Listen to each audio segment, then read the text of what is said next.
What's good, people? It's the Rap Roundtable here. Your boy Jarv, Cinsere Rap Snob, Diddy the Balance, the homie Mase. We just need y'all to like, share, and subscribe when you tap into the videos. We're trying to reach 5,000 subs and eventually 10K subs. And with your help, we could definitely do that. Especially people who watch the videos and don't sub. You watching, we appreciate it. But the subs help us run it up even more. For our people who are already sub, make sure you hit that bell right next to the subscribe option. Pick all. When you pick all, it allows us to feed you what you need to get from us immediately. If you don't hit all, you'll get it when YouTube decides to give it to you. But if you hit all, you get the streams, you get the community posts, you get our regular uploads, you get everything. Hit all, help us run these numbers up, 5K, 10K, build a Rap Roundtable brand. Tap in with us. Peace. The Rap Roundtable. Yes, sir. The Rap Roundtable is back, bringing you episode 51. Shout out to everyone who pulled up for episode 50, everyone who showed love for episode 50. Big shout out to you. All the love is appreciated. Real quick, I want to big up Brian Grimes and Jonathan Maribel for donating via Cash App to commemorate episode 50. That was a lot of love. Appreciate and of course, the super chat, everyone who donates via the super chat, everything y'all throw to us will go right back into the pod. We appreciate y'all. Shout out to y'all 110%. Y'all fucking with us. We see the same people in the chat every episode. We see new voices in the chat, new follows on Twitter, new follows on Instagram. This shit is a process, but y'all fucking with us. You know what I'm saying? It's no frills over here. It's no bullshit, no pandering, and y'all appreciate that. We appreciate y'all for that. Also, super chat as well. Make sure y'all donate that way while we're doing this episode 51. And the website is on the way. Roundtable merch. Y'all see the hats here. Roundtable merch is loading. Cinsere is gonna cook that up. I'm throwing him under the bus early because I don't know shit about building websites, but I know Sin is nice at that shit. He also makes beats. Holla at him. You're listening to one. You already know the vibe. It's your boy Jarv here for a good time, not a long time, alongside Cinsere Rap Snob. What up, what up? Alongside Dini the Balance. May the force be with you. Alongside the homie Mase. Good, yeah. And with the very, very special guest as promised, all the way from the Bronx because it's still New York bias season. The homie, Dev Soulja. What's good, family? Yo, what's goody, man? What's goody, y'all?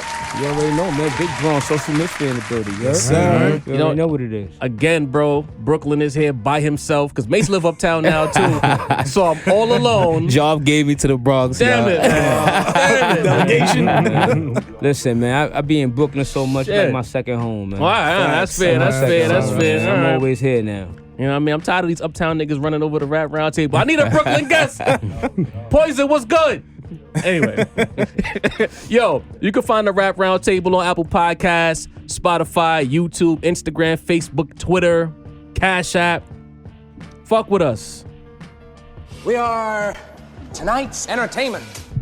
Before we get into the interview, we want to hear from Dev Soulja. I know he has a lot to say. He's been ready to come on to the Rap Roundtable for a few months, and we're happy to have him. But being that it's New York bias season, and we've been reading the comments, I know we love the motherfucking comments.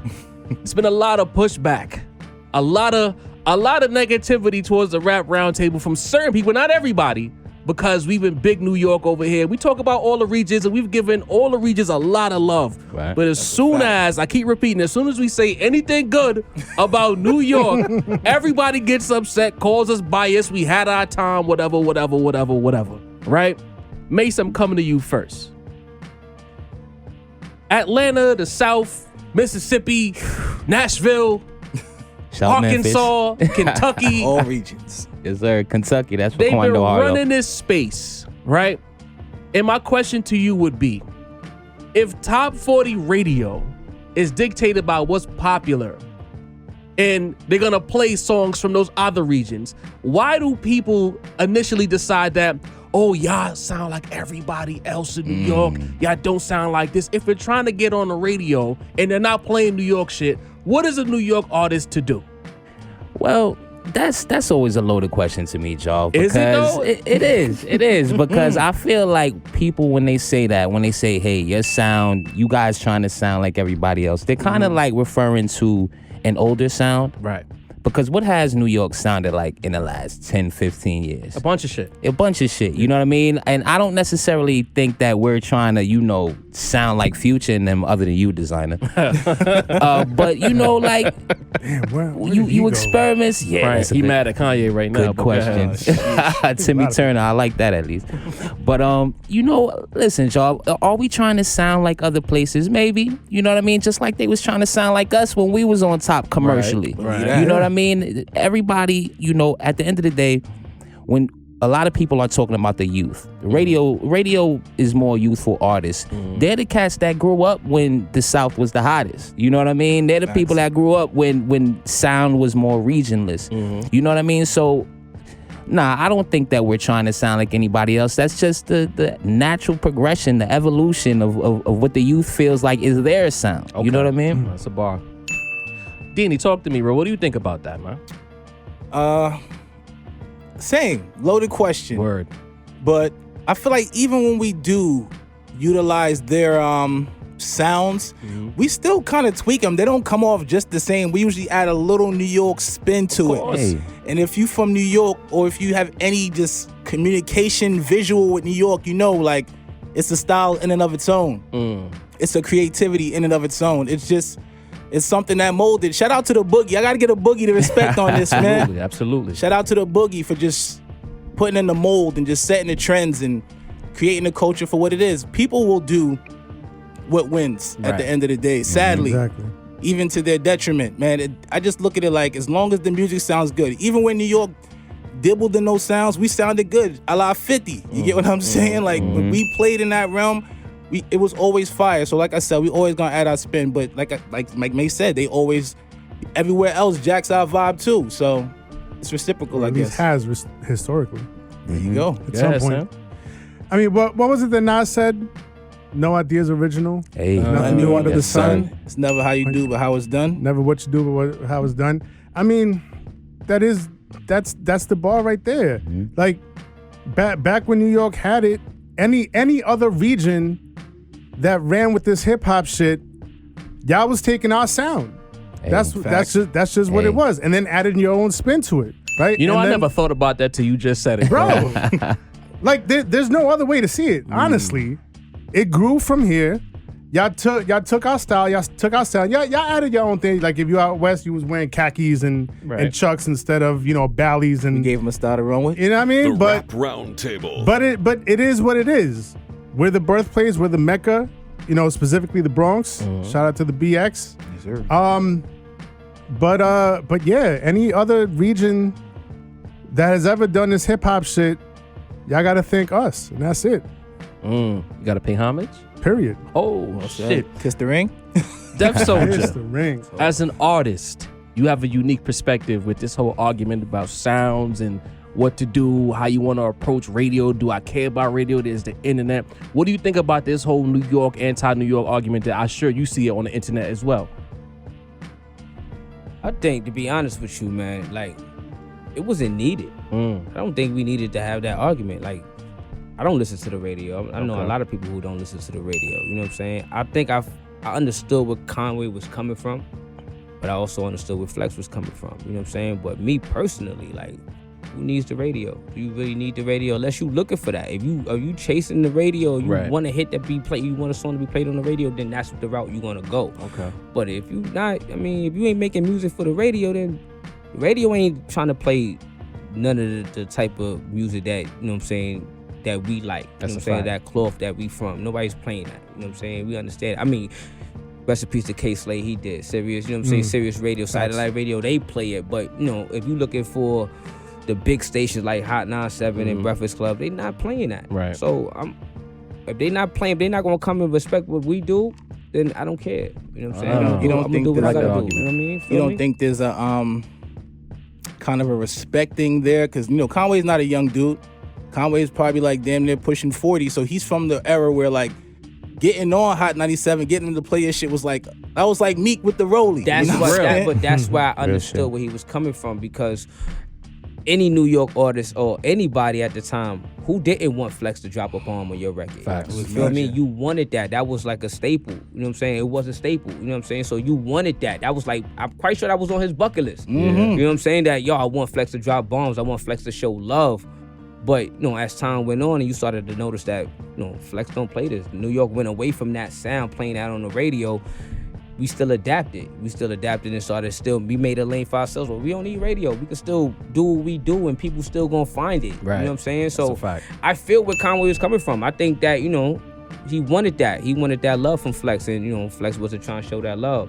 And I think that's where we bump heads at. But honestly speaking, man, I think he should have just kept doing what he doing, man. You killing. Right. Conway, right? Yeah, you killing. Yeah. Conway, Yeah, you killing, man. You killing. doing what you do. So, you know, but it is what it is. Hey, this is what I'm It is gonna what say, it is. right? And I'm gonna look at the camera. I'm starting early with this shit. You could say around 2005, the South started their run, right? You could say like Give or dominating. Yeah. It was leaking in 04, Right. late 03, maybe even 02, but like dominating 05. 05. Right? I'll take that. It's 2022. 17 years of dominance on the radio, on the top 40 level, commercial level. Nice. We go in these comment sections, we go to these blogs, we go on Twitter. It's always New York shitting on us. Y'all didn't give us no chances when we was coming up. Y'all didn't show us the love, right? After 17 years of dominance, the South, listen, get over it. It's yours. It's been yours for a long time. And at this point, to me, it's hate. It's not even criticism anymore. Because if you dominated for this long and you still holding on to some shit that happened in 92 or 97, y'all niggas are hating, and y'all just are afraid that if New York gets too hot, we're gonna move y'all out the way because we're the epicenter of everything. So just get over it. It's gonna be ours again. It's kind of starting already. I hate to say it to y'all, but it's ridiculous that y'all criticizes and Sin made the point about sounds and like y'all sounded like us or whatever the fuck. If you're trying to get on the radio, there's no boom bap anywhere. Right. There's no bar work anywhere. So what the fuck are these artists supposed to do? Y'all saying that we took Chicago's drill. I'm willing to argue that in 2022, drill is more ours than any other region. And when niggas in other countries make drill records, it don't sound like Chicago drill. It sound like New York drill. R.I.P. I heard Pop some Smoke. Haitian drill 2 days ago, bro. Swear to God. I seen an Italian nigga making New York drill. In Italian. We seen Fabio Thailand 2 years ago during the pandemic, bro. Come on, like at a certain point, it's like it's real sickening to see you niggas in the South have this energy when y'all had it and y'all not even celebrating. Y'all been in the Super Bowl every year. Win your chips, wear your rings, Yeah, I love it. and let us cook in our little corner over here and stop being afraid. That's It's all. like, shorty, I know we called you ugly in 10th grade, but Facts. you bad now. You bad. You good. And we want to kill. Like, come on. You're gonna God have damn. that chip on your shoulder You for gonna hold your that against whole me life. for the rest of your life? Right. Exactly. Good Lord. Exactly. Fuck, bro.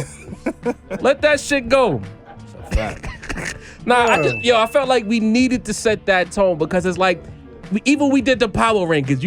It's just a New York, all whatever New the York fuck. list. Yeah. We had to spell out to niggas that niggas are really not active right now. That's why New York is dominating. It's not our fault that everybody from New York is working right now. Right. We put Future on the power rankings. We put Kendrick on the power rankings. We put Lupe on the power rankings. Son, the power rankings right before had motherfucking Boogie, Lupe, Kendrick. Boogie. There we Come go. on. We've had a little baby on there. We've had, come on Baby. now, like. Listen. All right, y'all. Let's get into this interview. We just needed to get that Vince session off real quick, but we really want to get familiar with our guest, Def Soulja. Brother man, we know you from the Bronx. We let the people know that. But like, what is your history with this rap shit? When did you start rhyming? What made you believe, or when did you believe that this is what I want to pursue because I'm good at it? Well, it started in high school. Okay. You know what I mean? As far as me rapping, started in high school. You know what I'm saying? I saw one of my homies, he was, you know what I'm saying, he was rhyming and shit in class and shit. And I'm like, what you doing? You know what I mean? He was like, yo, rhyming. I'm like, oh, I could do that. I'm one of them type of niggas. I'm like, I could do that too. You know what I mean? I ain't never wrote a bar in my life, but I'm like, I could do that. So he was like, worry, yo, write something, yo, come back to school, yo, you know what I'm saying? We cypher. So, oh, shit. Like, I gotta go write something. So I went home, wrote something, came back, I spit it. He was like, oh, I fuck with that. I'm like, oh, word. So from that point on, you know what I'm saying, I ain't take it serious yet, but, you know, I was just doing it because, you know what I'm saying, somebody said they fuck with it. So I'm like, oh, all right, bet, you know what I mean? Like, we'll rock with it. But I started taking it serious around, you know what I'm saying, like after high school, age of 20 and all that. I started really taking it serious and all that, you know what I'm saying, dropping mixtapes and all that. I was in a group, you know what I'm saying. You know what I mean? That's when stuff started rolling. I started seeing that, okay, I could do this. You know what I mean? I started getting good response. Oh, I could do this. So that's when I started really taking it serious. You know what I mean? And not to age yourself, but like let's say what era was this? Like this is 9-7. Okay. 9-7 I started to rhyme. You know what I'm saying? That's what's up. Rhyme time. So it's a good era. It's a great time to start rapping. Yeah, Shit. you know what I'm saying? You got all the Shoguns out Sorry, there. y'all. New York was hot. My bad. You know what I mean? But It was baking. It was baking. Word. Yeah, son. Yeah. As we said earlier, you from the Bronx, BX. It's the birthplace. It's the Mecca. Mm-hmm. How important is it for you to uphold the legacy of the Mecca of hip hop? Shit, that's really important. I read that. Like, Don't get mad out there either, like, man. nah, It is what it is. I'm sitting I ain't gonna right lie. here Listen, saying, I'm like, kind of come glad on, you asked you that. know, I ain't gonna Brooklyn, lie, man. you I just know? feel like when it comes down to, you know, hip hop, I just feel like the Bronx don't get the love or the respect that we need to get. You know what I'm saying? I feel like, you know, they overlook us. You know what I mean? You got a lot of artists that's popping that, you know what I'm saying? I'm talking about our hip hop. I'm not talking about the drill. I'm talking about our hip hop. You know I mean, but not for nothing. The drill too. Like they've been drilling for years before they just started getting they look. Yeah, you know what I'm saying? But the Bronx, they pay attention more to that. And I feel like, you know what I'm saying, the other side of the hip hop, the cloth that we from, we don't get that respect. We don't get that love. And I take that personal. You know what I'm saying? I feel like, you know, it's my duty to bring that back, to keep that torch lit, to carry on what Pun did and Fat Joe and you know what I'm saying, and the rest of the ones that's from that cloth that really do it, that really take this hip hop shit serious. You know what I'm saying? I feel like it's my duty, so it's very important to me to make sure that, you know what I mean, the Bronx name live on. It's very important. You know what I'm saying? And that's what we gonna do, man. I'm gonna make that shit happen for real. For fact. Word. You mentioned Pun, you mentioned Fat Joe. Who else do you feel is like an influence from that era, from the BX? From the Bronx? Or even now, who you fucking with? Anybody from the Bronx? Like, actually, like, listen, I didn't really grow up listening to KRS-One. I got introduced to hip hop a little late. You know what I'm saying? Yeah. Like, so my first introduction was Special Ed. You know what I'm saying? Okay. And that's because I snuck and watched my brother VHS tapes. You know what I'm saying? I couldn't listen to hip hop in my crib. You know what I'm saying? My house was like pure Super church. strict? Yeah. Strictly church. You know what I'm saying? So I had to sneak and listen to that type of, you know what I'm saying? That type of, you know what I'm saying? So I fell in love with it at that point, you know what I'm saying? Then I got into Cool G rap. And then I took a break, and around the time Capital Punishment came out was when I really dove into hip hop. Like, oh, this is fire. You know what I'm saying? Dad, Life After Death. So those kind of starts turning the wheel for me about, you know what I'm saying, my love for hip hop. You know what I'm saying? My love for rap. You know what I mean? So that was really the inspiration around that time, was Pun was heavy to me, you know what I'm saying? And I wasn't even rhyming really too much. Right. Really, I wasn't getting into it. You just loved the music. I just loved the music, you know what I'm saying? Like, I just started rhyming because niggas around me was like, oh, nah, you could do it. You know what I'm saying? Like, I didn't really care to rhyme. I was like, all right, whatever, you know what I'm saying? But yeah, it was those guys, man, around that time that really started, you know, that inspired me to want to listen to it and get the love for hip hop. You know what I mean? You were right. As for a borough that's pretty much incepted this whole shit, we don't get the love. Like the way other New Yorkers talk about us. Don't go there. It's we the dog spot in New York City. I didn't say. I'm just saying the way. And this is boroughs wide. I'm talking about Queens. We already smoked y'all though. Harlem. Wow. Bring us over. Spit my drink out. Bring us Goddamn. over. I'm trying to set it on Queens all over again. It's peace, man. It's love. Sometimes there's some real Your favorite rapper's disrespect. Nas. How you gonna do that? I love Nas, but sometimes the respect is a little heinous. You know what I'm saying? So I'm glad to see a brother from the Bronx doing this thing, holding Is this it how down. you act when you get company? Then It's just a fact, I'm man. It's comfortable. a fact. I'm around some New York niggas, some Bronx niggas. You know what I'm saying? I'm from Soundview. Which part of the Bronx I'm you from the from? Boulevard, 80th. All right, so you already know. You already know. Shit, you know So what I mean? I'm gonna just leave. Y'all could just do that. You know what I mean? Shout out to Def Soulja. Yeah, Shout out word to up. Job. One of the questions I have for you is this, bro. While listening to your projects, your beat selection, the way you choose beats is very impressive. Like, a lot of times when people pick beats, they usually like overpower the beat. Yeah. Or they pick a beat to try to carry them. The beat overpowers them. Yeah. I didn't feel that from you, bro. It gave me hints of one of my favorite all-time MCs, bro. Prodigy. Where High High praise. praise. Fact. Yes. I never listened to the beat and said, damn, Prodigy is out rapping the beat. I never listened to the beat and said, damn, the beat's cooking Prodigy. Every time Prodigy rap, bro, there was like a marriage between the bars and the beat. You know what I'm saying? I got that from your projects, bro. Like, especially this shit with Street of G. I like you to talk about that. Talk about the relationship you have with Street of G. Look, man, Streeter, that's my brother, man. I met Streeter right before the pandemic, like, hit crazy. You know what I'm saying? And from the first time we met, man, we clicked. Like, he understood. Like, just talking, like, you know what I'm saying, just conversating with him. His vibe and all that. He let, you know what I'm saying. It showed me that he on the same path I'm on. You know what I'm saying? He wants. Like, we want a Teflon catalog. I keep saying that. Like, we want a catalog that lives forever. You know what I'm saying? Like, it's not. Like, you might not catch it now, but when you catch it later, it's a lot of gems there. You know what I'm saying? It lives on forever. You know what I'm saying? So that was, it showed like we could make some dope music. So when we started working right before the pandemic, and after that, the pandemic stopped, you know what I'm saying, hit, and then we stopped for a minute, you know what I'm saying? And then I went on the tour with Rome and shit, and when we came back from the tour, we got busy, and we just knocked it out, you know what I'm saying? So, you know, that's a special project, man, because it talks about a lot in there, you know what I mean? That's deep. And it's good to have somebody that you work with that's like-minded. Like, that's the thing. You can work with people, y'all can collab, and it just don't hit. But when y'all on the same page, that synergy that Sin always talks about, it makes everything hit a higher echelon. Yeah, you know what I'm saying? And we went through a lot of similar things in life, you know what I'm saying? So it just talking to him, it just made sense, you know what I'm saying? Every time we got in the studio, we played something like, this is it, you know what I'm saying? And the building was crazy. That's why the project is as good as it is, you know what I'm saying? It's crazy. You met him at the time where people were literally not meeting people anymore. Yeah. That's really dope. Because that was the time for, if, you know, any underground rapper or unknown rapper, that was your time to sneak through the cracks. Everybody sat down. The only you know what I good mean? thing of So the pandemic, exactly, you know what I'm saying? So if you had a home studio or whatever, you could still make music. You could still make a movement. Yeah. People's on their phones even more now. And really rapping too. You know what I'm saying? So that project would have been out a little earlier, but then the tour happened and it stopped a little few things, you know what I'm saying? But then when we got back on it, you know what I'm saying, we hit the ground running, you know what I'm saying? So click. Word.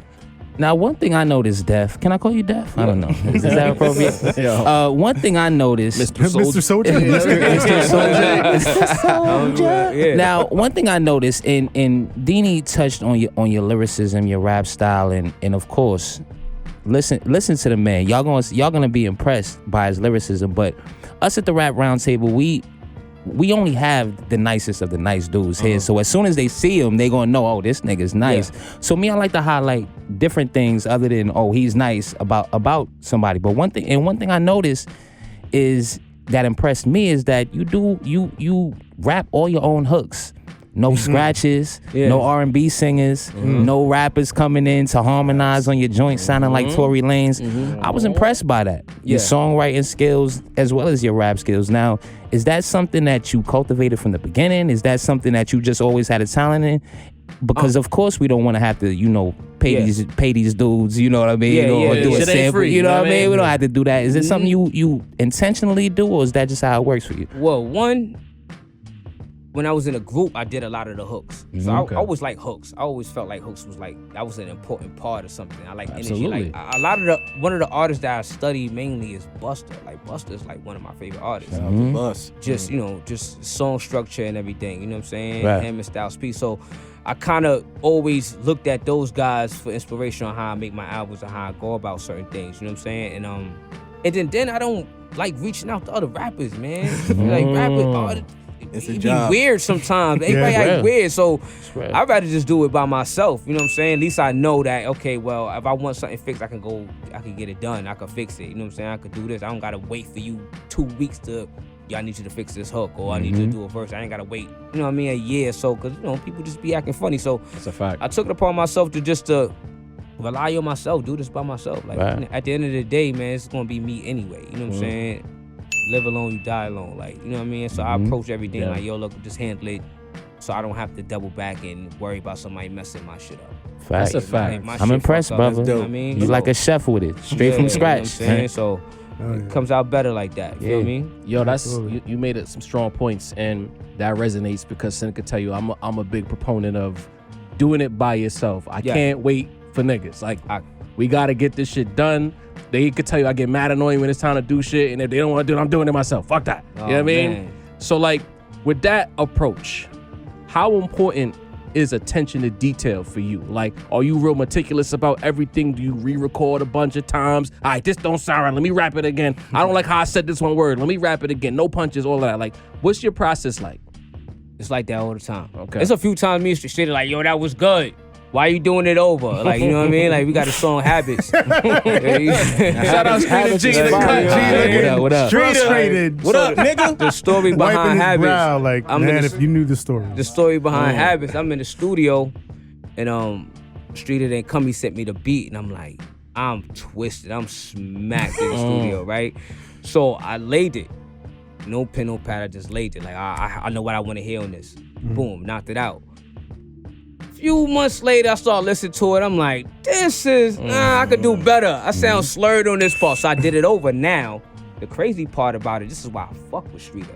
I didn't think he was gonna notice the difference in the re-recorded. Okay. He hit me immediately, like, nah, that's not it, Def. Why you changed it? And I'm like, oh shit. Like, oh shit. Like I thought, you know what I mean? To me, it was more cleaner. It was perfect. He was like, why you changed it, Def? You know what I'm saying? Like, I liked it where it was. The first time it was raw, and I was like, oh, nah. You got a quality control person right there. You feel me? But that was just me though. being picky with just my work. Like, nah, I could do this better. I shouldn't have been that drunk and smacked in the studio. And he was like, nah, that's the... And he was like, that's why I loved it. It was raw. You know what I'm Perfect saying? pocket when you was smacked. You feel me? So, you know, a lot of times I do go... I challenge myself. You know what I'm saying? Nah, I shouldn't have did that. Because I hate dropping something and going back and saying, why did I say that? I should have said it like this. I hate that. You know what I mean? Sometimes, you know, you could be your own worst critic sometimes. You know what I mean? You could make something good, but then you could overthink it and turn it into some shit. Okay. You know what I mean? So I'm critical with mine, but I got a good team behind me to be like, nah, Def, you know what I'm saying? Like, leave that. All right, so let me ask you this then. How often do you need to be like moved out of the way of yourself? Like, yo, everybody else think it's fire, but you the one saying, nah, I don't like it. Like, is there a time where like people gotta tell you like, bro, it's good, just chill? Not a lot. Like it happens sometimes, but that's just me overthinking. I just know, sometimes I catch myself like, yo, bro, you bugging. You know what I mean? Relax. Okay. I suffer from that. I suffer from that overthink. I think too much about things. I want things to be perfect, not just for the people, but for me. Right. You know what I'm saying? Like I might hear something that you might think that's dope, but I might hear something that say, no, I could have made that better. Biggest critic. But it's good where it's at. You know what I'm saying? Sometimes I have to sit back and say, nah, you bugging. You know what I'm saying? Maybe we just listening to it too much. Because as artists, when you hear a line, you know, I could flip that better than that. You know what I'm saying? I could do that better than that. And sometimes you don't need to flip it. Sometimes you flipping it might be the bad way. You know what I'm saying? Might be the bad thing. Like, nah, you might made it a little bit too crazy, or, you know what I'm saying? They might not get it or they might not like it. But, you know, that's just the battle of an artist in his mind. You know what I mean? Right. So you said being smacked in the studio, and this is the question I always ask on this podcast. What's your studio regimen like? What do you like to get in the vibe for the studio when you get in there? Like, I like to hear the full shit. Like, what's your favorite snack when you go in there with liquor, with weed strain? Like, what's the tone when you go into the booth, bro? Weed, Henny. Oh, pardon me. I'm sorry. The Henny.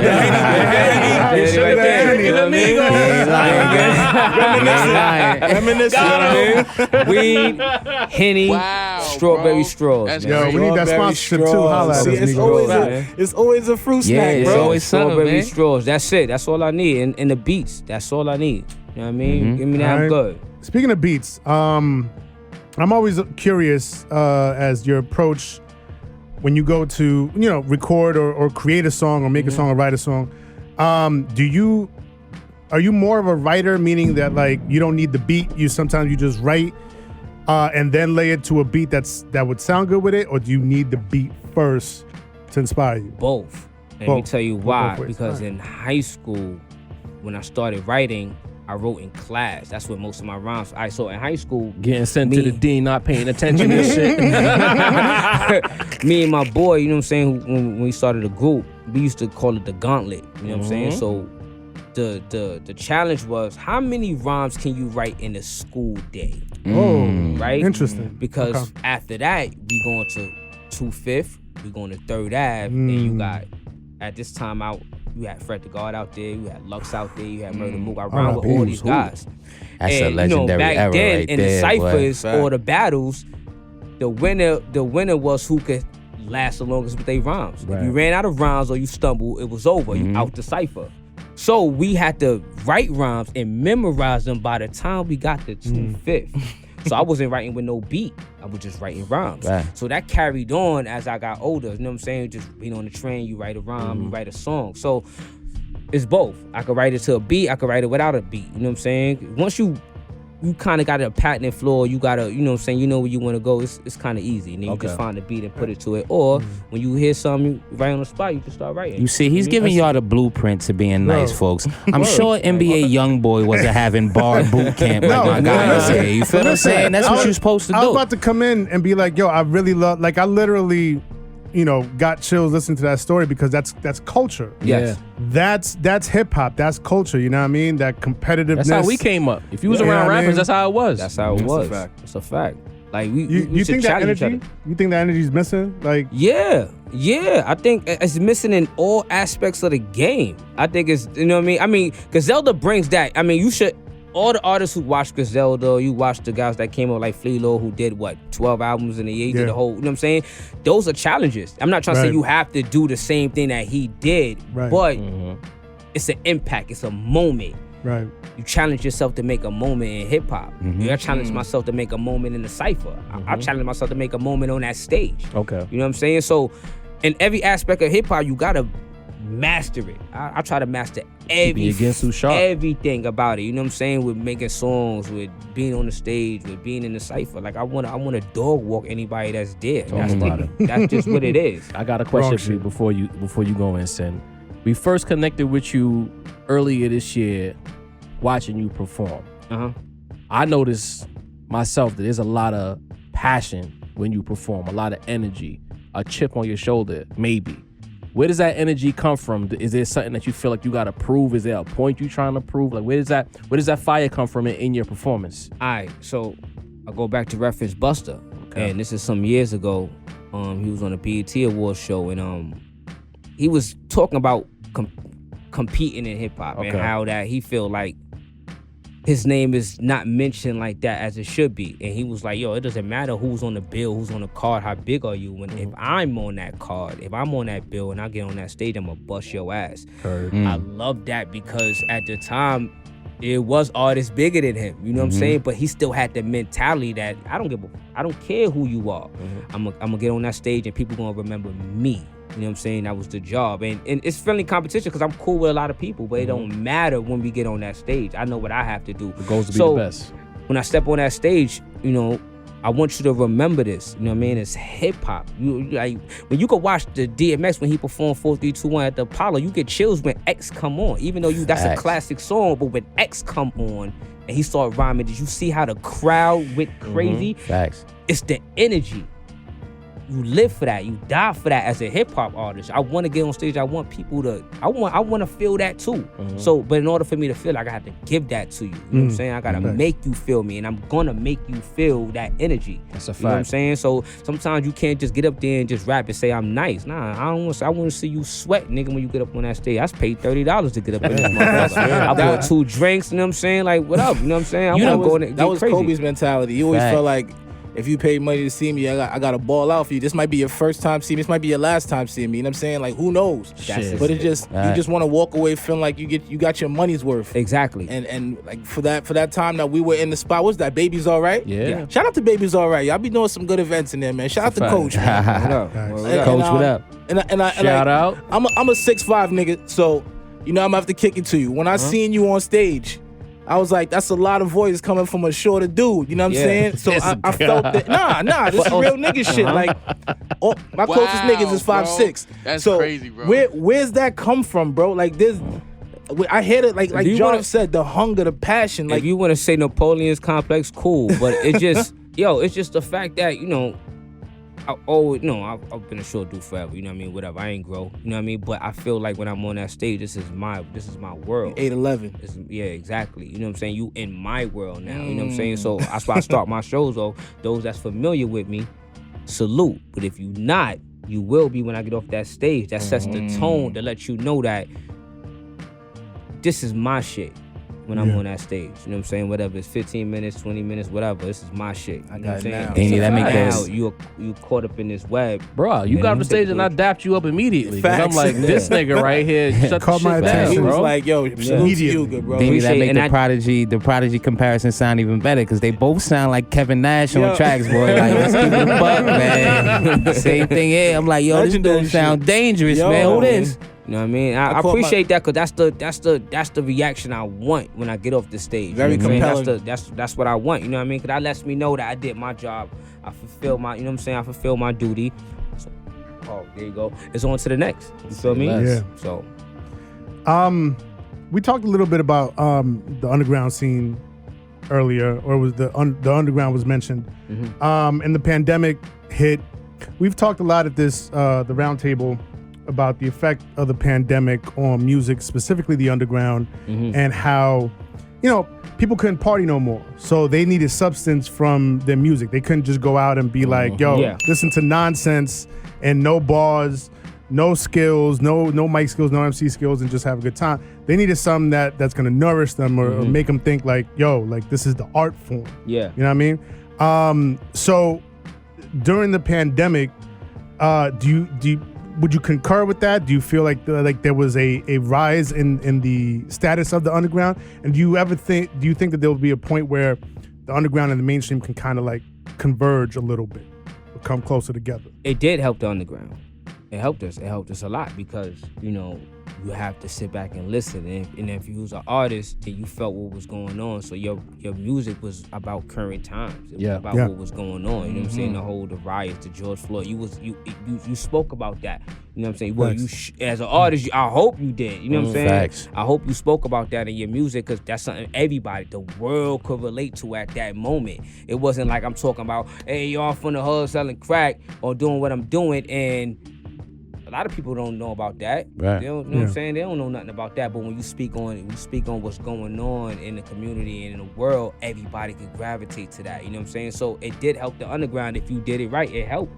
You know what I'm saying? It really did. And do I think that the underground could fit with the mainstream? Hell yeah. Why not? We was there. We was the front line of hip hop. Front line. Why not? Why we can't be there? Because what? Radio said we can't be there? Right. Nah, it's not about that. It's about, you know, putting out what you need to put out, take it serious, go hard, and, you know, and just keep the torch alive. Listen, everybody, if you want to be the super millionaire and all that, you know you're going to have to go through certain things, but keep the cloth alive, keep the integrity of the game. You know what I'm saying? This is what we do. This is what we do. You know what I'm saying? It's another T-shirt right there. You know what I mean? Don't damage the cloth. Don't damage it. You know what I'm saying? Which to me, it can't be damaged. It's Teflon. You know what I'm saying? You can't damage that cloth, but you could dampen it. You could dim it. You know what I'm saying? You could dim the light by pushing us away. And nah, don't push it away. You keep doing what you're doing. Stay true to yourself. You know what I mean? Especially as an artist, especially if you do what I do.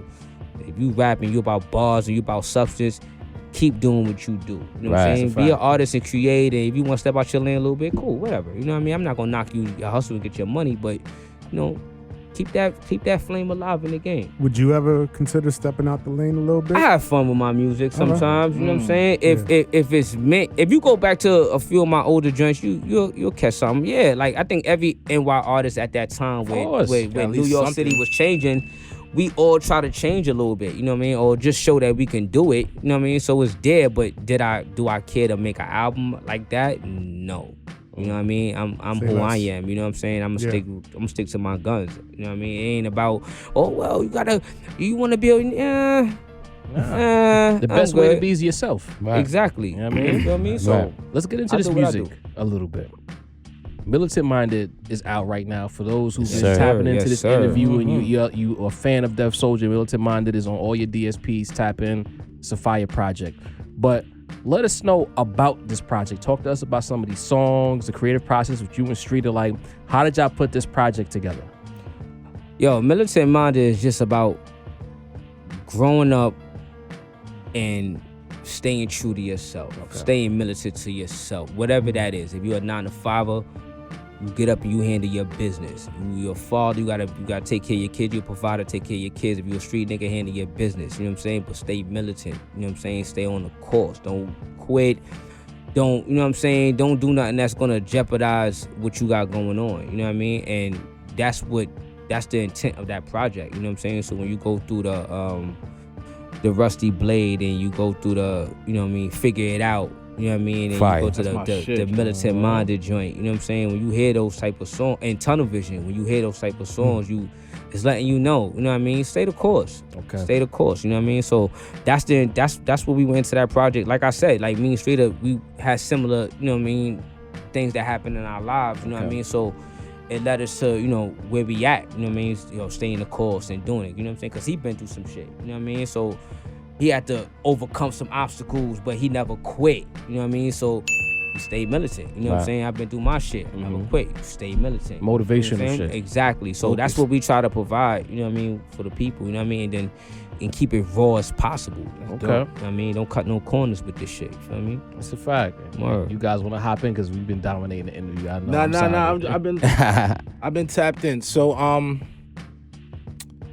we're here now to heading towards the August end of, you know, the year. What's happening now?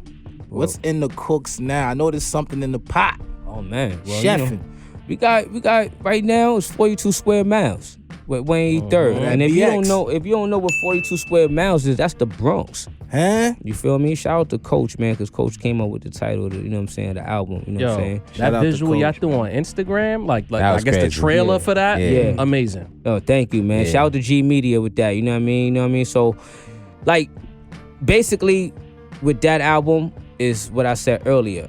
I'm here to put respect, put the Bronx back on, you know what I'm saying? Get the respect that it deserves, because I feel like the light don't shine on us. You know what I'm saying? Fact. And I'm here to bring that back. You know what I'm saying? I want me 3rd, Social Misfit, the team. We here to put the Bronx back on where, you know what I'm saying, where it's supposed to be. You know what I'm saying? And 183rd, is he a producer? Is he he's an a artist? producer. Okay. He's a producer. You know what I'm saying? He produced the whole album.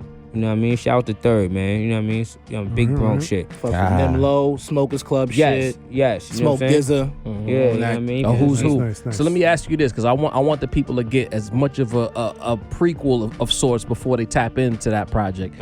Is this a concept album? Is it like something like about every track is something about the Bronx, or is it an ode to the Bronx? It's an ode to the Bronx. Okay. You know what I mean? And you know, Necessary. it's gonna the energy is gonna be very Bronx like.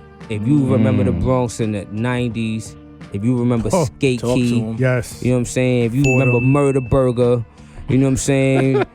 East Tremont, if you know about arts, you know what I'm saying? RPT, if you know what I'm saying? If you know about the Bronx in the 90s and the 80s, and you know what I'm saying? Bronx is on fire, Bronx is burning. If you know about these things, then you gonna understand the energy that comes with that album. Okay. And you know what I'm saying? It's all energy. You know, some storytelling on there too. You know what I'm saying? Yeah, I give you, I like that. I give you, Yeah. you know what I'm saying? I dig deep into my life. I pull some layers back for this one. You know what I'm saying? Yeah. So you're gonna get to understand who Soulja is and who, you know, me growing up in the Bronx and the things I've been through. So you're gonna get a lot of that, you know what I mean? Very high energy. Very high energy. You taking the gentrifier on a tour through the Bronx. Fact. That's a fact. 'Cause they moving closer to the Bronx Zoo, you know what I'm saying? I gotta let them know that's a lot of animals over there. You gotta be very careful. You Now, feel I'm me? glad we spun back, because although, you know, Jov likes to say I'm from the Bronx because I moved there when in my 20s. You know what I mean? Jov likes to just jack the Bronx. Said it, You know what I mean? But I am tapped in. I do know the Bronx. I know it well. So I'm interested to see how as an artist with more of a classic sound can reconcile this, you know, this newfound attention that's on the Bronx. But it's kind of like, you know, even though I'm a fan of drill, we can all say these dudes are not musical dudes. You know what I mean? They're not making like, you know. So how do you reconcile that? Do you support it? Do you just say like, do you tolerate it? Do you say, hey, the eye is on the Bronx, so that's good enough? Do you say, nah, this is not real, what they doing? Like, how does that work for you? No, I won't say it's not real because it's them. Right. So they speaking from they eyes and their brain of how the Bronx is, you know what I'm saying, what they're doing, their era of it. So I won't say it's not real, but I tolerate it. I don't listen to it. I'm not a fan of what comes with it, you know what I'm saying? Right. Or even though our music, hip-hop itself always been violent, you know what I'm saying? But I'm not down with, you know what I'm saying, with youth killing youth. It's a lot of other things that goes on with that music that I'm not really cool with, you know what I'm saying? But when you talk about the cloth we from in the Bronx and our hip-hop, it's important that we keep pushing that. And nobody looks at that from the borough. They don't look at that. You know what I'm saying? So it's important for me to come through or artists like me to come through and push that and really push that. You know what I'm saying? I'm going to change that. This is not a me talking and saying if. No, we going to change that. Okay. You know what I'm saying? That's the mindset, and that's always been the mindset. Militant. You know what I'm saying? Exactly. You know what I'm saying? Right. So we're gonna make sure that happens. And by the time we done with this album, you're gonna understand. You know what I'm saying? You're gonna understand, like, oh, okay, I get it, and the Bronx is here to stay, and then the back in the come. The back in the come. You know what I'm saying? So that's a fact. You know what I mean? That fine line between artistry and bag chasing, you know what I'm saying? With the I know drill shit is like you want to get in the clubs, you want to party, you want to get the streams, the TikToks, all of that. That's fine. But you want to keep the art aspect of it as well. You know what I'm saying? And I get that. Soulja, we appreciate you doing this interview with us. Oh man, thank y'all for having me. You're man. very familiar with the show. You know the people want to hear us talk about some shit in the culture. We'd love for you to stick around and talk some shit with us. I'm in, man. You know what I mean? So Cinsere threw in our group chat. We're gonna start sharing the group chat more because there'll be a lot of gems in the chat. You know what I'm saying? We're gonna throw that up on Instagram, the YouTube community. So we seen this whole Jadakiss and Kendrick Lamar. I don't know how it happened. I wasn't present for it. Sent through it in the chat. I was a little confused. When did this happen? Rap Snob, help us out here. What the fuck was that? Some Twitter bullshit. Okay. Lot of discourse happens on Twitter. A lot of bullshit happens on Twitter too. You know, I dibble and dabble in the hip hop Twitter. You dibble and dabble sphere. You in that shit, nigga. Sid is in that shit. Don't let him lie to y'all. They got your tweets on websites, boy. Like, what are you talking about? Apparently, one of my tweets got picked up by Hip Hop Wire. Hip Hop Wire. Thank you. But look, we've talked about, and I've definitely talked about it in the past where Kendrick cape is on. No. where Twitter just happens to somehow come up with the wildest, most nonsensical comparisons of rappers and artists in hip hop, right? So the latest comparison that got apparently went viral, I don't know how, because it just be like one random Twitter dude and be like, yo, what do you think about like Biggie versus I don't know, whoever's like Pop Smoke, right? But this particular time, somebody just threw up Kendrick versus Jadakiss. I don't even know how those two get compared. Like, in what world? You know what I mean? Two different realms, two different arenas, completely different eras. But apparently, like, somebody threw it up and then, like, Twitter started running with it. And it's like, it's so weird what people entertain on Twitter because I'm looking at it. The first time I saw it and I was like, this is dumb. And I kept scrolling. But then the discourse and the conversation started picking up to where I had to say, you know, I threw up a tweet. I was like, this sounds weird. This seems weird. But also from the responses, I could see that a lot of people will judge based on familiarity and just, you know, homerisms and shit. Yeah, nostalgia and stuff, rather than being like actually objective and having criteria. But it's just it's one of those weird Twitter things that happen. Obviously, y'all know me. I'm Kendrick all day, every day. Got my cape on, like tight. So. You know what I mean? Do a montage every time you cape for Kendrick on if I had to make a choice, gun to my head, I think it's a dumb comparison, but if I had to make a choice, I'm Team Kendrick on this one. What? You're on drugs. I felt the same vibes. Get rid of this guy. And I made this comparison. And I'm glad Sin got upset because this is how I feel when niggas say Black Thought is top 5. You know what I mean? There's ability and there's a resume. There's what you can do and there's what you did do. I love Jada. I'm a New York nigga who don't love Jada, but Jada never dropped that album that we were happy with. For the last 20 years, since I was like 10 years old, we've been waiting for Jada to drop a classic. He never did it. When Kendrick came out and just made a bunch of classics off rip, this is not a good comparison. That's and fair. I love Jada, man, but this is not an apt comparison. Kendrick is top 10 material, and y'all don't want to hear what I got to say about Jada. Kiss is top 5 that are alive, and that's off one LP. You believe that? Nah, but he said exactly. it. That's a Joe Budden moment. Yo, D, what do you think about this comparison, son? Yo, honestly, I think there's do people not remember Kiss?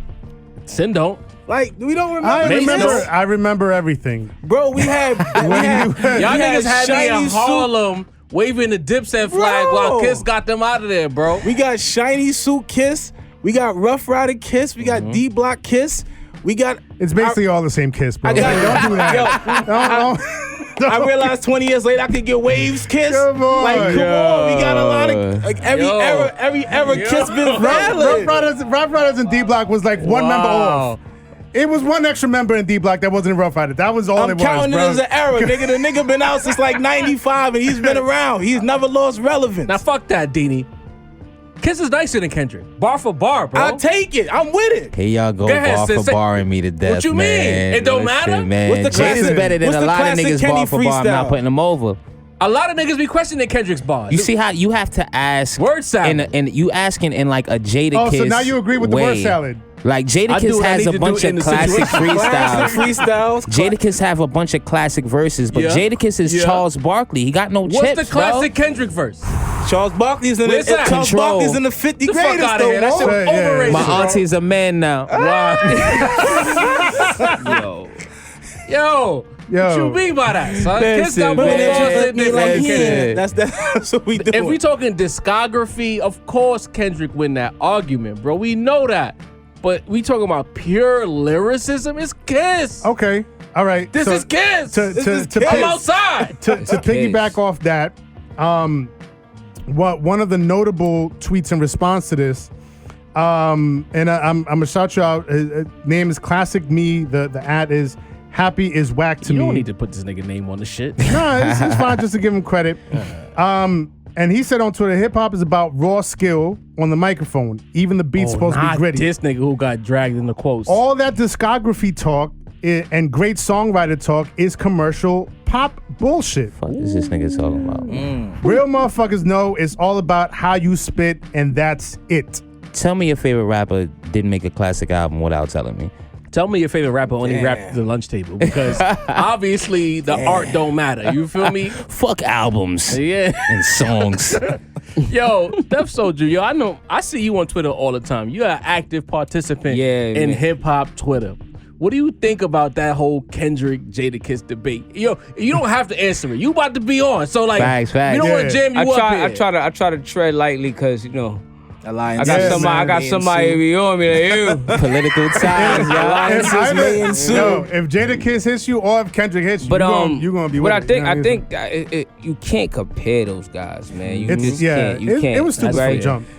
But I would say this: Kiss got classic verses, like moments, like exactly that runs years long. Dog, he did a verses, right? He did the joint, you know what I'm saying, on the Biggie joint, and they in the arena they thought it was new. That's crazy. They thought it was new. They thought it was a new freestyle, and I'm sitting there. Like and the crazy thing is, I'm watching that with a couple homies, and I'm rapping the verse as he's rapping it. And everybody looking at me like, how you know that? I'm like, what? How you don't know that? Hello. How you don't know this? Tell me you not hip hop, but that let me know that, some people are just detached from, you know what I'm saying, history. Or they're frauds. They were never tapped in. You know what I'm saying? You feel what I'm saying? So I would say that, you know what I mean? Like, Kiss got classic verses, man. I'm talking about, come on, man. Plus, K-Dot never jumped in the ring. I mean, him and Drake do some bars. Control. The best part of that, nobody, bro. Apparently, went back at Corrupt said that was just a bar. It had nothing to do with New York. It was referencing the movie. That's what Corrupt said. That what? He was referencing the movie. It had nothing to do with New York. And that was like 10 years ago. That's what he said. All right. It was fine. I'll have to read that. Listen, It was fine. my problem is, bro, and we put it in the talking points, and I'm looking at Twitter. It's these random ass revisionist history arguments. Like, shout out to Tony the Dome. He's gonna be on the pod in the future. He's become like the #1 Jay-Z fan on Twitter because it's like the current wave on Twitter is to say Hove whole catalog is overrated. Actually, Hove himself is overrated, and he was never that good. He's not a lyricist. He was just a commercial rapper. He was never the top nigga in the game. and he's not a what? Prime ain't happened. Like, They we go was crazy not, with it, bro. literally ran Real the shit. summer. What? mad niggas, bro. You Mad be niggas, surprised, bro. Yo, He said Coach, mad Coach, he niggas. said Tony Dome. Listen. Coach. I think I know who that. It gets I stay off. it gets His man's wild, Tony coach. Dope, It gets bro. wild. So Tony be on there just making fun of niggas being like, cause y'all say stupid shit about Hov. Who wasn't there. So he kind of corrects them on the bullshit that they say about Jay-Z. We've had niggas say his whole catalog didn't age well. He's not actually a lyricist. He's a great rapper, but he's not a lyricist. And I'm like, when did this happen? Did the world end in 2012 for real? And we came back to a world of Hov? Wasn't that nigga? I'm still from like arguing with 98 niggas. to 03, bro. I'm still arguing with niggas for him using a couple of Biggie lyrics, bro. I'm still battling niggas, I don't bro. even do that no more because I'm like, how many niggas bite Hov? There's a Hov lyric in everybody's catalog, Everyone's. bro. But it's like, niggas be on Twitter arguing like, they be treating rappers like fucking fried chicken and fucking Chinese food. It's like it's two different worlds. Like Southern fried chicken ain't chicken fried rice, bro. I be debating this shit. Yo. You know what I'm saying? Like, Real shit. like Twitter's really confusing with this shit. Or they just be making shit up and lying outright, bro. Nigga just like arguments, bro. That's Bro, what that's it a is. fact. That's what it is. Nah. People just want to argue. You know what I'm saying? It's for clicks and likes. You know what I'm saying? Hey, you know what I'm saying? I say something crazy. You know what I mean? Bro, Get an somebody argument. gonna be like, oh, look at this dumb nigga But in niggas comment. is building whole platforms on lies, Yeah, bro. Like, bro. this shit is 'Cause niggas is crazy. believing it. Niggas who That's wasn't social there. media in a nutshell. That's why the niggas who was there gotta chime in and let niggas know what really happened. Facts. But I'll hop in here and speak to what y'all have said about like Tony having to like become a quote unquote Hov Hov ambassador. fan A or Hovenger. ambassador, a Hovenger. Because I've had that experience too. Me being a Nas fan, me and Jav going all day, every day at work. Pause. About Where's the drop? Where's the fucking drop? I caught myself real quick. What the fuck? But at work in the lunchroom, you know what I mean? Y'all know these stories. We've told them in the past before. Whoever's new, I mean, Jav and I have history going back and forth between Nas and Jay-Z. I will slander Jay-Z just because you know that's I miss this our nigga slandering discourse. Hov, bro. You know what I mean? I do it just to get on his nerves. He slanders Nas to get on my nerves. But we know the reality of it. Yeah. You know what I mean? And so like, I love Jay-Z, right? But the love and respect I have for Nas is on a different level. So How many Nas t-shirts you got, nigga? a few, probably like Shout out Classic Material. three Shout out right now. classic material. But now that the YouTube audience knows me, now all of a sudden I'm part of the Hovengers because I had to come to Jay-Z's defense. You like Jay-Z? Because- There's no way you're a Nas fan. because y'all be wild with the takes out there, like, bro, like Jay is nice, always been nice, always will be nice. Maybe not as nice as he once was, but he's still nice. Still nice. You know what I mean? They're gonna and- clip that one part of you saying Jay is nice. They're not even gonna say the rest of that shit. Just that one. And Saying to if say you that don't he's think not just do-rags means is that better than you- you don't know, bro, you're cooked. Yeah, Right. Get out of here. What was the one? What was the one on the verses? Silent killers, Silent like, murderers. silent Silent murderers, murderers. like And do-rags. come on, bro. And I'm Over like, dead presidents, to, nigga. to say that Jay fuck are you talking was about? never nice and he wasn't fuck are that you dude talking just about? means y'all wasn't there. And You y'all right. were in a basement somewhere or y'all No, were no, too no, no, young. no. Remember the last or- time we said that shit? Niggas got mad. They threw tomatoes at us. Don't What? go back there again. The About 10 basement? niggas wasn't outside. They was in their mom's basement. All Don't right. say that Niggas again. saying they That's fine. outside. I'll Niggas can't fall take back. objectivity, man. I'll fall back. Nah, they said we was attacking niggas in the comments. No, we weren't. Y'all wasn't outside. Anyway, I just feel like stop making shit up. Rap has a rich history of greatness, and niggas falling off that we can make fun of. Like, you don't have to make up a narrative for fucking likes or clout or whatever the fuck. Like, Kiss and Kendrick never belong in the same sentence. Ever. Ever. You know what I'm saying? Like, we don't even need to put them together. Like, what Kendrick does as a contemporary hip-hop artist is not what a street nigga like Kiss is doing. They don't even make the same type of music for us to even compare it, bro. You comparing tortilla chips from the fucking Mexican restaurant to cheese doodles from the corner store. It's two different things, bro. It's two different experiences. Like, stop doing that stupid shit. I'm sorry. You know what I mean? Mase, you know, we talked a lot about adult rappers. Hey. Grown rappers. Old fellas. Old rappers. Old heads. But this is the part of the episode where you get to jump in and let us know. We've tapped in on the drill shit a little bit, but you can let us know what's happening a little bit on the young rap side of the world. Well, since y'all have mentioned it, I'll start with the bad news, which is always the drill news. Always. Damn it, always. You set the stage. Nah, let's get this out the way. Fetty Luciano, brother of Rowdy Rebel, he caught an L this week. That us? Yeah, he got locked up. He's accused of a shooting in Glen Cove, Long Island, pool party joint. They did the whole, press conference, press release Nasty shit word. with him today. Coaches The in perp disbelief walk. back there. You know what I mean? Bro. So right, Roddy just got out. So now we got Fetty Luciano locked up on a attempted murder charge. He's sitting, bro. And I want to say this, and I'm gonna wrap the drill shit up quick. At this point, if you went to the drill scene, you know Fetty. You know what I mean? So at this point, we got Fetty locked up. We got K-Flock and D-Thing, the two hottest drill niggas out of the Bronx. We got Chef and Sleepy. We got Busy Banks. We got Sugar Hill Keem, the Busy nigga who still made the Cardi B diss track that went viral. He's locked up. Yeah, Busy's still in. So I want to say this, drill rappers.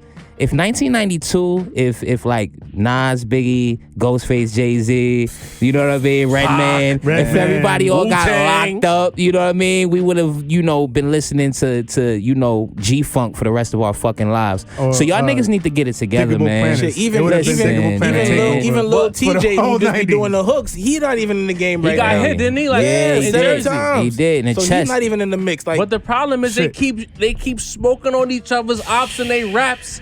That's the only Chicago shit that they drag. Why you can't make some happy drill shit? Like, why I gotta spin the block and shoot you over or smoke a pack for your mans who died last week? Why you just can't make some drill ambiguous bars? And bro, I wanted to make like a drill playlist to expose to the chat, see y'all. But I'm like, all these niggas is locked up, bro. Like, all these shit is from 2019, 2020, bro. Dirk is like the only nigga that's free. And he's Chicago nigga. He don't even make drill shit no more. Yeah, so I say that to say y'all got to get it together. We gon', you know what I mean? We about to be listening to the South for the next 17 years again, bro. We gonna be listening we're gonna to end up Soulja. Listen, man, they killing me. Or you're gonna end up with safe shit like Quando Produced Harlow. by Street and G. We got some shit. Don't worry about it. MC Hammer would have won back in the day if everybody got locked up. If he was smoking packs. So negative, bro. Yeah, so damn. it's not. I'm gonna keep it real with y'all. It's not too much hot music dropping this episode. Uzi finally dropped his EP. I heard a few good things about it, but I ain't really tap into it. We was rocking with Joey all day to keep it a bug. Shout out. Meg and Future. Meg just dropped a new single with Future. I mentioned those two together specifically because I think Uzi and Meg are both on the clock right now. I wasn't here to say who needs to release something hot, but I'm feeling the vibes, the energy. They both on the clock right now. So I mean, Meg is safe for very obvious reasons. Yeah. For now. She keeps her Instagram up. Not that. For now, she keeps her Instagram up. We know Rock Nation artists always end up firing Rock Nation. Shit. So, whoa. we got. But when the countersuit happens from that guy in Canada, it's gonna be real nasty. But go ahead, Mase. We fucking up the segment. Tori, shout to you. Shout out. We got some new joints. Mase just dropped. I always mention Mase, Survivor's Guilt. I haven't tapped him, but I'm actually gonna listen to that one because I'm a fan. Does ESTG have anything out right now? Because we don't like ESTG. Yeah, rap ESTG. This is actually a whole non-New York little segment for y'all dig riders. We have an ESTG quota now. We gotta mention him at least once an episode, or we hating. I swear Vezo out of the D, he just dropped what is that? Rich Off Pints 3. Jack Boy, he used to be down with Sniper Gang and Kodak and them. He just dropped. And bring it back to Brooklyn. Chef G just dropped from jail, in the can for Chef. Brooklyn, we got Chef just recently dropped. We got Fabio dropping. We got Joey dropping. Brooklyn, Brooklyn kind of, y'all was talking that Bronx shit, but Brooklyn coming. And also, I want to mention one more thing. Recently, in the chat today, it was dropped. You know, this is pseudo rap, but it's still like in the culture. Division just dropped the joint. If I get caught, we just dropped in the chat. He got racial on Twitter, crazy. Yeah, he did. We just got in the chat. Also, recently dropped is the Pussy record by Lotto, and then we also had recently dropped. We also had recently dropped Hoochie Daddy. The viral tweets song? Y'all bringing it right back to me. And then we got Hoochie Daddy by Bobby Shmurda. I'm gonna need y'all rappers to stop getting y'all song topics from Twitter, bro. Like, y'all just look on Black Twitter and decide I'm gonna just take all those bars for the songs. Y'all killing me with this shit. Which brings me back to Joey, son, who, you know, has graduated from young rapper into making our main topic section. So shout to Joey, because you the only one that kind of gave us hope this week for young rap. He's still 27, bro. Youngish. Like, exactly. Yeah. You know, exactly. Nah, you not done yet, Mase. What you got for me, man? What you got for me? We spoke about Roddy in the Nah. What's going on with the fucking OVO niggas on that boat and Aubrey ducking bees and throwing shots at Joe Budden? Joe, this is the rap roundtable, not the house roundtable, bro. Cut it out. Facts. Cut it out. Disqualified. In the Beezer. Cut it out. You bring in, what you gonna talk about? Sade next nigga. Ducking bees in the Beezer. He's gonna use that. You're gonna lose us viewers, that's man. Gonna be a bar too. It's gonna be fire. But he's disqualified. You're right. I disqualified him. I don't know why I asked about him. You know what I'm saying? Did you just say I bees in the Beezer, bro? Ducking bees in the Beezer. I'm dead, bro. That's a bar, bro. That's an O2 Killer Cam bar. Yikes. Dead ducking bees in the Beezer. Word. Swipe Job tried to rope me in, y'all. You know what I mean? Selena. Yo. Serena Katrina. Smoking some reefer. Shout out to Killer, bro. Killer computing's putin'. That's my nigga, the yo. Big Apple's balls. Killer still don't get the love he deserves. Nah. Even though the verses was bad, that wasn't his fault. Niggas was not prepared. That launch shit wasn't good. They didn't know the assignment. Capo and Joel's wasn't prepared, bro. But all right, let's get back on topic, y'all. Def Soulja earlier kind of referenced it as far as the whole dynamic with Flex and Conway the Machine. We see recently that they've made amends. Mm-hmm. Conway dropped a little freestyle, which was not what Flex requested the week prior. But nevertheless, Flex and Conway have kissed and made up. Yeah. I mean, you right, pause. But essentially, they had a whole argument for the world to see, and they made up. So yeah, they opened for a little dash of the slander, a little Salt Bay on the slander. You know what I mean? Mm-hmm. But Deanie, what you got to make of this? After all of that, they got a freestyle that Flex plays. I'm confused. All right, the better part of me would have said, you know what, fuck this nigga, I ain't doing that freestyle.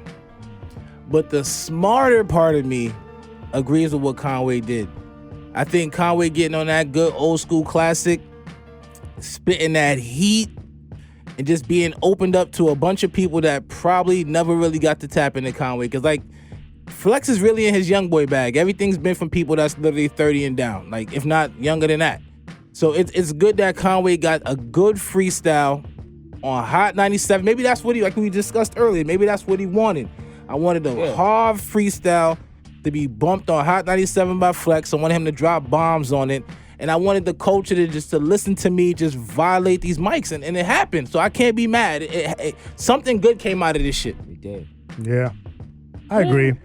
I think Con kind of saved Flex. Let me keep it a buck. Even though I was more like my guy Def, Mr. Soulja, I was more like him in the fact that I was like, I could see both sides. You know what I mean? I could see what he feeling. I could see what he feeling. I was feeling those vibes, honestly. But the general sentiment was niggas shitting on Flex. All the comments, all of the social media, all the Twitter, all the IG, they was all YouTube comments, our comments. They were shitting on Flex. Bad. So I feel like Flex kind of needed to, save face a little bit, and Con kind of allowed him to. We all know Con is nice. I don't think that freestyle is gonna make Flex play him. I don't think it's gonna gain him new fans, to be honest with you. So I feel like Con wanted the moment, just like you mentioned. I think you as well. Then he wanted that Flex moment solo, so he did that. But I feel like he kind of saved Flex from the plank because niggas was on his ass. That's true. You think so? From what I saw, it might be my bubble. Between that and you know Pete what I Rock? mean? Not my specific opinion, but I was taken aback because I felt, down the middle. And from what I saw, everybody was on Concept. Yeah, I still feel like it might have been a work. Maybe not. Yeah. Not from the beginning, but like maybe Conway was a little, little saucy off the juice, and he said what he said. But there was probably some conversation had like, yo, we could flip this so that like we could both end up winning from this. You know what I mean? And Flex's platform is what it is. Like if anybody goes at Flex, he's immediately going to take that opportunity to talk his shit. That's a great point, Sin. Because that's what he does. You know what I mean? And so in keeping with that, that persona. He was like, yeah, I'm gonna do this, but then let me hit up Conway and be like, yo, look, I'm gonna just do what I do, but at the end of this, like, we're gonna make up and I'm gonna throw you a beat and then I'm gonna play it. All right, so all good, give pounds, whatever. And that's how I see it play out. Call me a conspiracy theorist, but that's how I saw it play out in my head. And when Flex said that, yo, I got a beat for you, I'm gonna send it to you. I thought it was like an original beat or like just a beat that he had laying around that maybe like Conway could make a record to. It's the same fucking beat that like everybody and their mother done rapped on for like 30 years. Nothing dynamic about it. Nothing special about it. Like, Nothing. I'm like, bro, that was it. That was your big moment. Freestyle over this beat. Everybody on freestyle over that beat. So it is what it is. So let me ask Def Soulja this. We don't want your take so much on what happened because you kind of gave it earlier in the episode. But do you think that from this situation, could Conway and Flex kind of open that doorway for more artists who sound like Conway to get in and Flex to get familiar with them? I'm gonna tell you one thing that y'all didn't say that Flex said before he played that track. He said, I talked to Conway and we agreed to disagree. That told me everything I needed to know. Heard. Okay. Heard. I didn't even, be honest with you, I did not. After that, I just left it alone. Okay. Right. You know what I mean? That's it. Say that. I This heard was that what it was and in I the left it moment. alone. Yeah.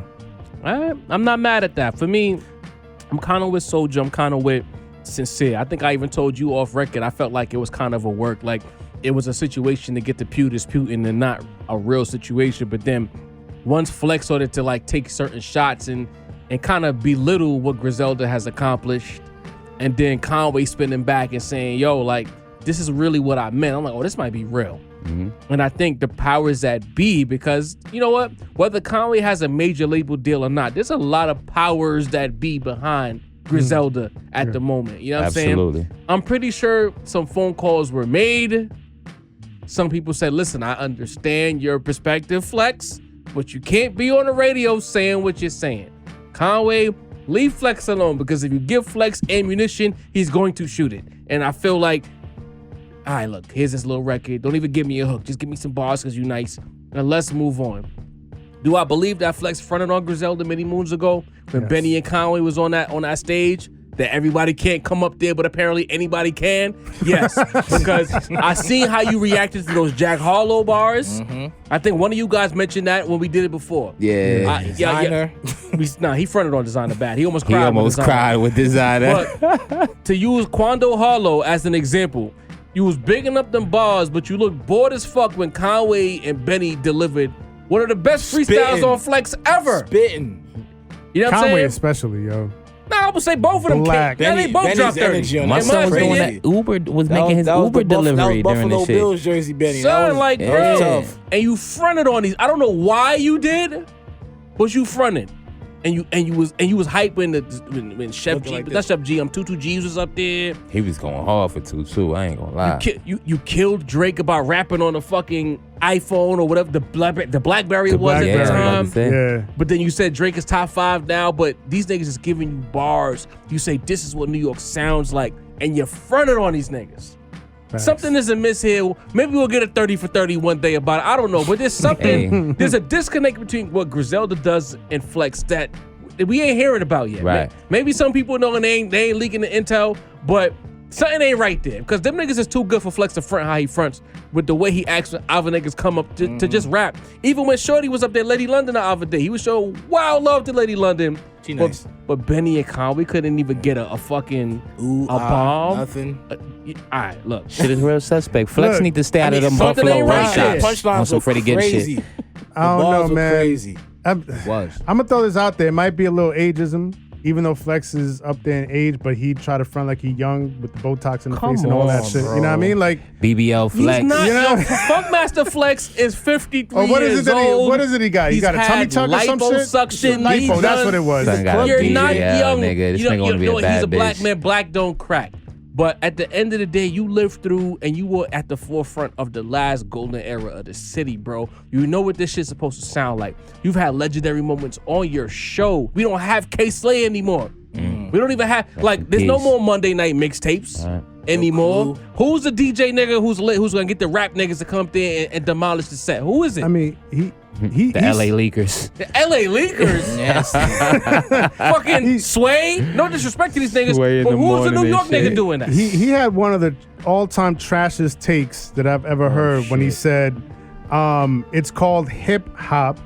If you're like, I don't know what age he said, over 40, you ain't got nothing hip to talk. But I'm like, bro, but then you played the Nas record right after that. Yo, what? Like Primo. that with Primo. But he's older than 40, chilling with young niggas.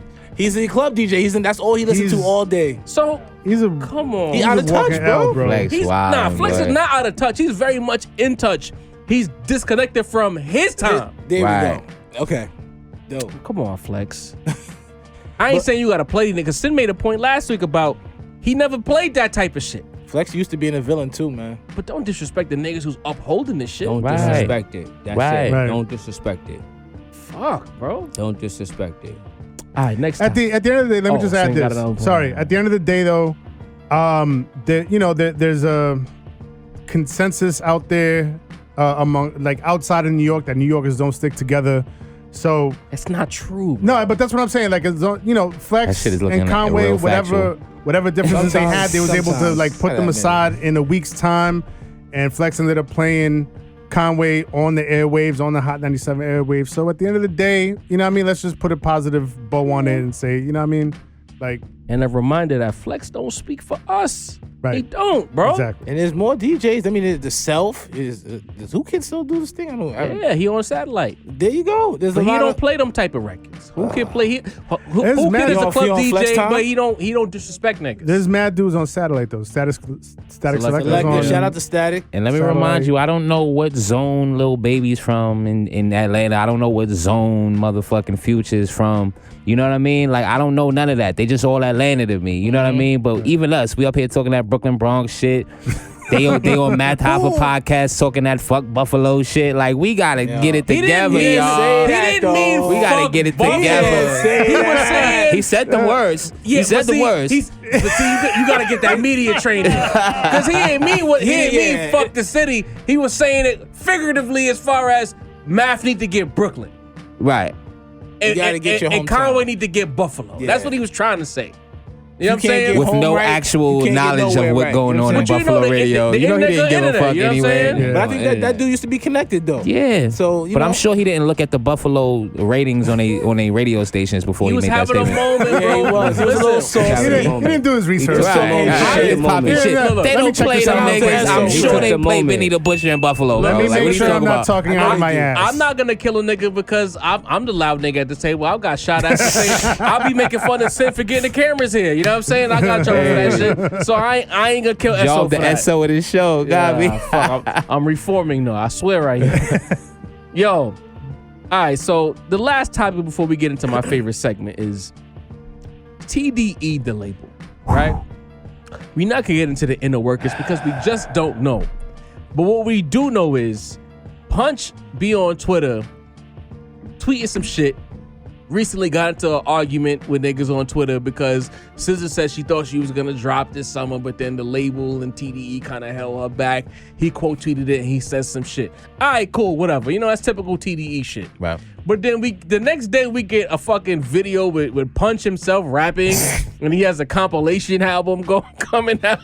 Boo that man. Yo, Sin, what the fuck, bro? You the TDE nigga over here. Kendrick, your nigga. I know Kendrick is PG Lang now, but you was a TDE nigga before that. Kendrick left, so my alliance with TDE done left with him. Wow. He's LeBron. No. No, listen. All jokes aside. He said the niggas is the Cleveland Cavs, bro. TDE gotta have like the fumble of the decade, if not the century, bro. If not the century, bro. You had Kenny, Schoolboy, Solo, J-Rock, Ab, SZA for the ladies. You have Sir on there. Yeah. Isaiah Rashad. Yeah. Pause. Like you have this massive roster. His auntie is a man now. Don't get us banned. Chill. Yo. Chill. Wow. Get rid of this guy. Yo. Bro, but I mean, we haven't seen a roster like this Got that shit? since like Bad Boy, Death Row, The Rock. Like it was that time. Young Money. It was that type of roster, and like to hold all of these artists up. I don't know if he's holding all of them up. SZA says she's getting held up, and she's been saying that for a minute, so I have no reason to not believe her. Kenny bounced. Schoolboy hasn't dropped an album. He dropped like a Lucy like a few months ago that we was fucking with. That was poorly tough. timed Lucy, bro. And then disappeared again. I don't know what's going on with J-Rock. Absol been MIA for. Absol just dropped a single though. He did? Yeah. That's the fucking problem. He didn't know that, bro. I'm just like, yo, like who to be the head of this label and have this type of roster and not capitalize on this. You know what I mean? I'm not saying you got to drop, because again, like in the streaming era, we're seeing a culture where motherfuckers is dropping every week, every 2 weeks, every month, like just flooding the market with mediocre material. But you got a roster like this, like you can plan it out, you can schedule it. Yo, Schoolboy dropping here, J-Rock dropping here, SZA you gonna drop this summer, so on and so forth. You know what I mean? You're missing a vital point, Sin. But to have this roster and just fumble it like that, and then to come in and be like, you know what, I'm gonna get my puff on, and I'm gonna be up in front of the cameras, and I'm gonna make the video, and fuck the rest of my art. Like that's the very next day. Wild. Bro, That's the fucking gall, yo. Didn't Kenny sign in like 2004? So it's not even like this is like something that just been going on for like 5. These guys have been signed there for over 15 years. I think J-Rock was 2005. You know what I'm saying? Like these guys have been. These niggas are the Knicks of rap labels, bro. Nah, don't do that because they want chips. No, I'm doing it. No, TDE want chips. The Knicks want chips. The Knicks want 2. Get the Knicks out of this. We're not doing this. We're not doing this. I got a Knicks fan at the top. We're not doing this. Not doing this. Leave my Knicks out of this. Knicks out of this. Y'all mad at Knicks. Don't do it. Don't do it. Don't do that to Phil. Speaking facts. Crazy. I'm not doing shit to Phil, nigga. That was 1972, It bro. happened, bro. He They're being not happy. the Knicks. It happened. They want mad chips. It happened. Mad chips. We was in the Every finals. Kendrick album is a chip. Oh, This last one was not a man. chip. Schoolboy, Those is MVP. J-Rock. Every Kendrick album is a chip, This bro. last one was a chip. It's still a chip. Niggas didn't get to the playoffs. Niggas. Ain't no way, That's man. wild. He don't That speak for the rap is round table. slanderous. Didi said that shit. Didi the balance to the force said it. I'm a Nah. little saucy and I admit because the truth comes out. I'm nigga. team slander. Deanie. I feel like calling 911 on these niggas for committing Facts, tax bro. fraud. What? Whatever y'all been doing in y'all had a starting offices lineup. for the last 3 years. This is episode 51. If we drop episode 52 3 years from now, or episode 354 years from now, y'all be like, what the fuck are you niggas doing? Nigga. Y'all niggas are just like, what? Like, just waste time. Do they just go to the studio, make songs, and go home? Like, these niggas don't drop, Just bro. be clock in and clock Let's out. stop it, bro. We got jerked out on Black Alright. Hippie Write album. 4 bars and leave the I studio. recorded And just one verse. leave. No I'm Black good Hippie for album. today. in What are 15 these years? niggas doing? And then he have the It's nerve wild, to be bro. so indignant on Twitter. It's not just the Dropping bars. Tupac It's not just the quotes. Tupac quotes. This nigga's on Twitter every day popping shit like he just dropped, bro. Like, TDE, y'all are the biggest waste of talent I've ever seen, bro. Like, I do not understand this shit. I do not support these niggas. That's we got Griselda now. Y'all niggas done crazy. fucked up. We not even fucking with y'all. We don't care about an Absol album, as y'all can see. So, like, like TDE, under the bus. y'all out of here, man. Y'all niggas had y'all chance. Y'all wanted to chill at home and watch Netflix, bro. I'm not with it. I'm this not nigga with grabbed it. my All these shirt years, and yo. just All these dragged me years. down with him. Oh, yeah, like, you going God down, damn, nigga. get Yeah, over here. we in this together, Jeez. Sam. So Soulja, again, we're not asking you to speak on Fuck these that. situations, but if you were in a scenario where you couldn't drop, could you understand the artist's perspective of being frustrated that your music is not getting out on time? Hell yeah. Okay. Hell yeah. Cause it's not just timing. It's just like, as artists, when you make a project, you know what I mean, you got a certain time where your mind is focused on that project, and then we dwindle off and start thinking about other shit. Now we might not, if that project didn't drop, we might not want to drop that. We might not want to do that because our mindset is not there now. Right. We on a whole nother vibe now. You know what I'm saying? So it's like to go back and do that project and then do videos for the project and all. It's like, man, And like, your heart not even in it no if more. my heart is not in it. You know what I mean? So I can understand the frustration if not drop it. You know That's what I a mean? fact. That's I can a understand that. See, God is trying to stop me from what I'm about to say. Fucking nah. Look, Punch. We don't want to hear you rap, At all. right? Especially when you had a roster, because Kendrick is gone now.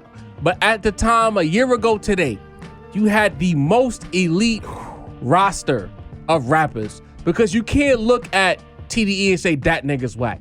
All these niggas is mad good, right? Everyone. Fact. All of them. And then you argue with niggas on Twitter who just want the music. Imagine arguing with your fucking customers who want to give you their money and you telling them to put the money back in your fucking pocket. Makes no sense, bro. That shit Makes crazy to no me. sense, Like, bro. like you're telling niggas don't spend your money, don't give a fuck about TDE, and then you drop the video which you rapping. We don't want to see you rap, bro.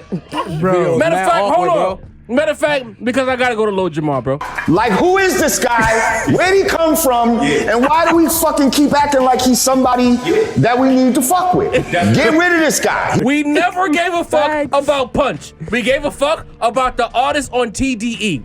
All we wanted from Punch was release dates. And he never gives us release dates. He gives us nothing but attitude. We go to the fucking, so you go to the hair salon, you a chick, right?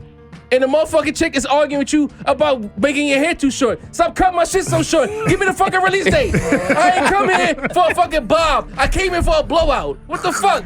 How you fucking this shit up so Niggas bad? been giving us bars for 8 You go years to the barbershop, now, bro. you go to the barbershop, you ask Nasty for a word. fucking taper, the nigga gives you a shape up until you get out the fucking chair. We didn't ask for that shit. We wanted a taper. Take some off the top, bro.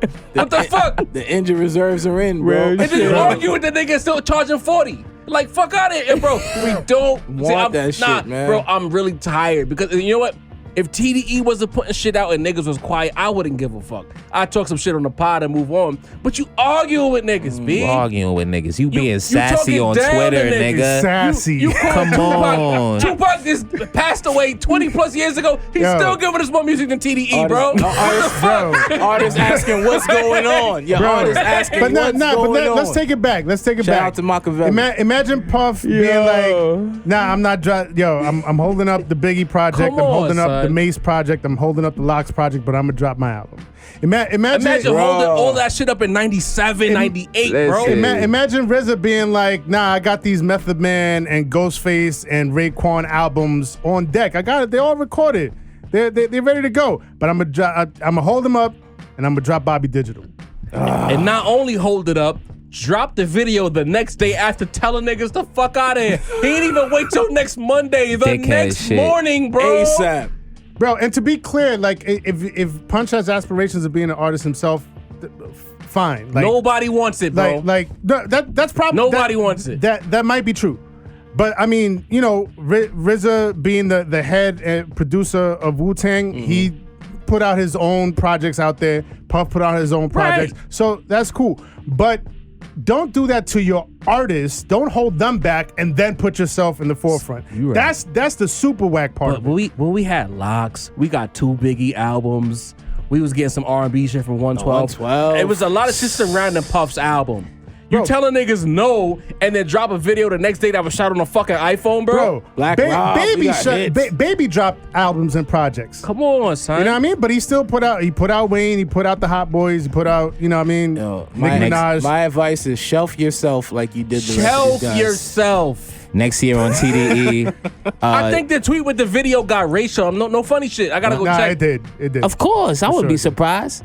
Next And the year on bars TDE. wasn't even hitting, bro. It wasn't fire bars. It wasn't fire bars, They bro. were regular deglers. Them shit sound like your uncle rapping, bro. Like, let's keep it a buck. Bro, I could have dropped better bars than that, bro. Next year on TDE, like How you Detox, and about I to be can't the feel my only nigga face. on TDE? Punch. Debut album. The only nigga Also- on TDE. The dynasty is over. Also, to be clear, this is the Rap Roundtable's words and opinions. Def Soulja Not feels Def no Soulja. Not way Def Soulja. No, Def Def Soulja's Soulja has from- said nothing.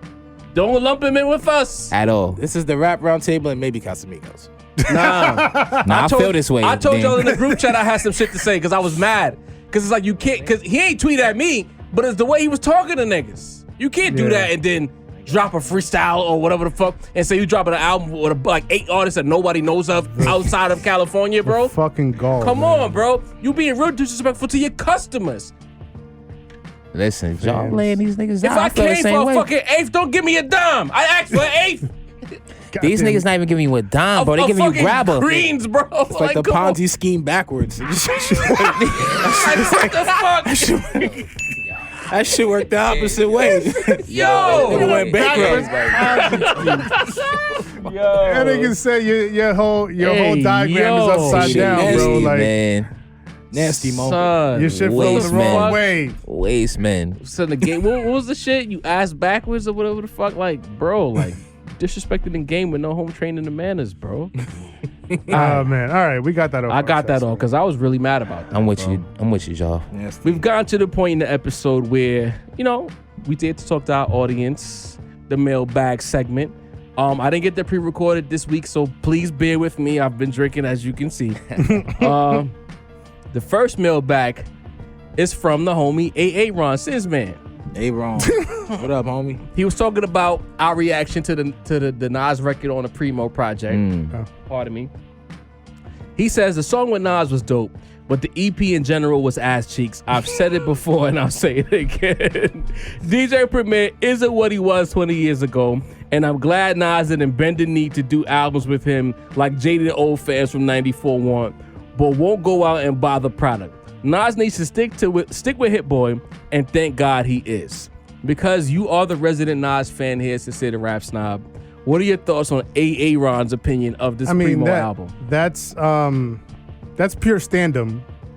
Because like I like the Nas record, but to say the Nas record was fire and the whole rest of the project was ass cheeks, that's Yeah, y'all niggas What are you can't listening to? Y'all can't ever agree on shit. what are you listening to? There was a couple of other dope songs. Yeah, the on Remy there. joint with Rhapsody was fire. You know what I mean? Joey Bad shit was I fire. like Run the Jewels joint.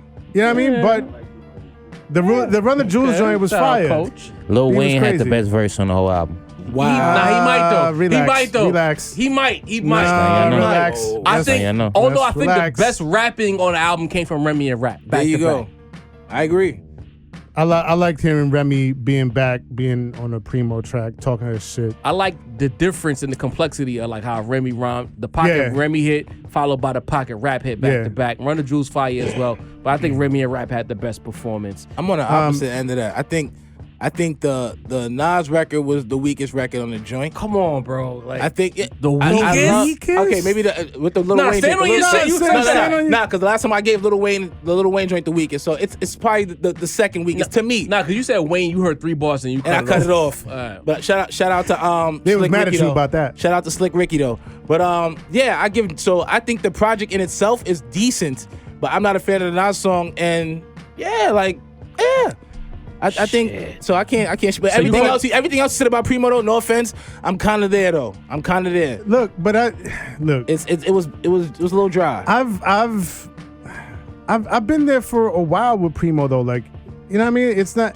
Everybody has their run. Everybody has their peak.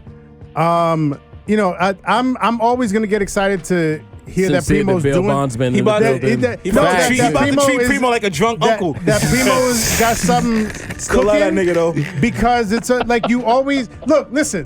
If Job can say Jay-Z's been trash for a while, you can say Primo's been Listen, trash for a while, listen, bro. bro. You've been trash for a while, bro. Come home, Trash is bro. a strong word. Trash. Come on. I'm not doing that. I'm not doing that. Not to his standard. I'm not doing that. Not to his standard. I'm not doing that. But I know several people at this round table after Lost Tapes 2 and Nasir were like, Nas is cooked. That's it. And then he came back with a 3-peat. So He did. What does that have to do with Primo, knowing what Primo is capable of Okay. at the height of his abilities, You'll always be waiting. I'm always gonna be like, oh, Yeah, let me but see if he's gonna deliver that Primo can't 98 rap. Primo. Are you waiting for that classic Eminem that- album it's too? gonna That be- so you 98 saying Primo. it's gonna No, be I mean, Aguilera no. Jones. So you say it's gonna be a rapper that's gonna bring the best out of Primo? That's what you saying? I don't know. Possibly. I don't know. All right, next. And we Politics love Primo. in it. Don't come over here with all that But crazy. but we love it's Primo. true. Like, Primo's one of the But goats. the last few years have been a little tumultuous. All right, so Touch Decade. 182.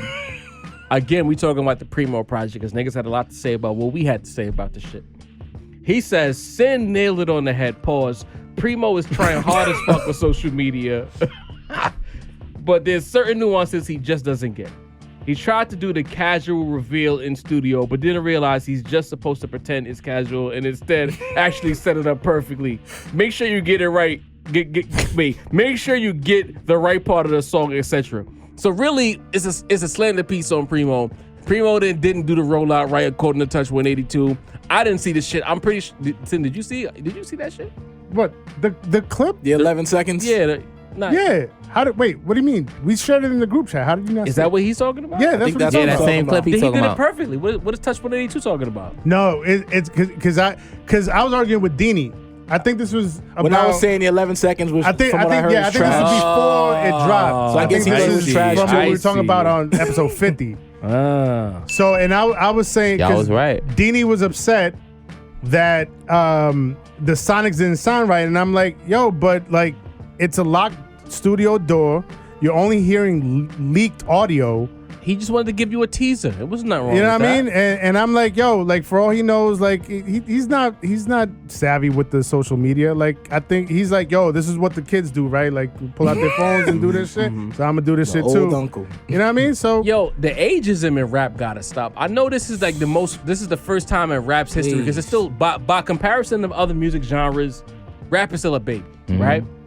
The ageism has to stop. I know we're not used to 40 and 50-year-old niggas being in hip hop because in the past it was strictly a 20 to 30 Young genre, man's game. and once you got the above 30, you was the old nigga. Fuck out of here. Like now, this is all new to niggas. Right. But stop dissing old niggas. Especially if they making good shit. Like granted, I didn't love the Primo's album, but again, I never said it was bad. I just said it sounded dated. You know what I'm saying? Great to see him work, you know? That's a fact. Let the old niggas cook.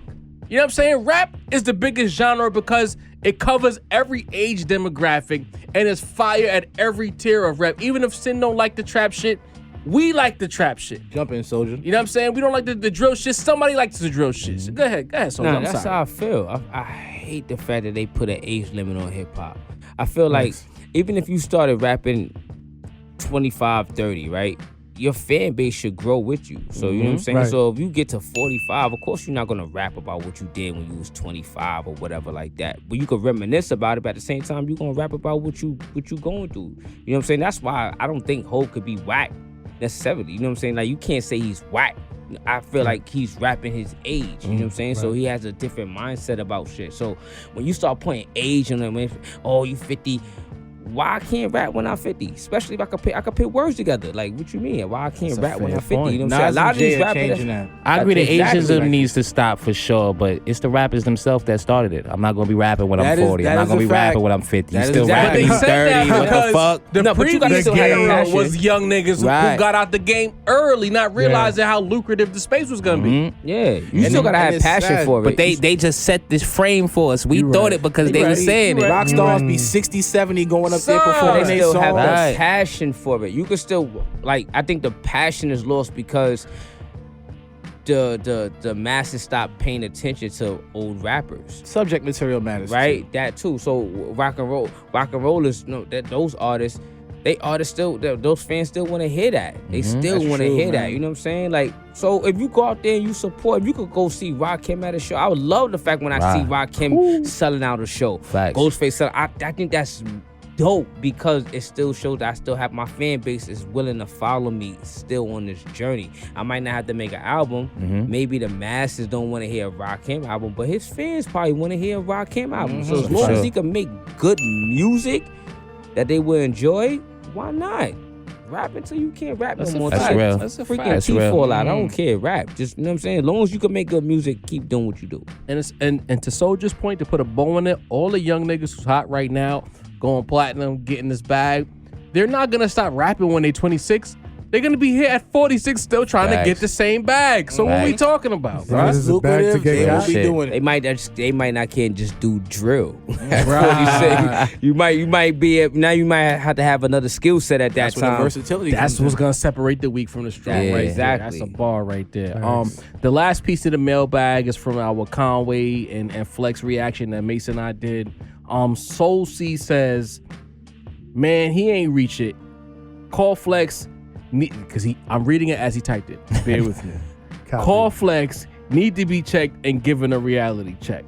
So he's saying that Flex needs to be given a reality check about what the space is right now. I feel like we've covered that a lot on this episode. There's no new ground to cover. Flex don't need to be given shit. Flex gonna flex. We know that.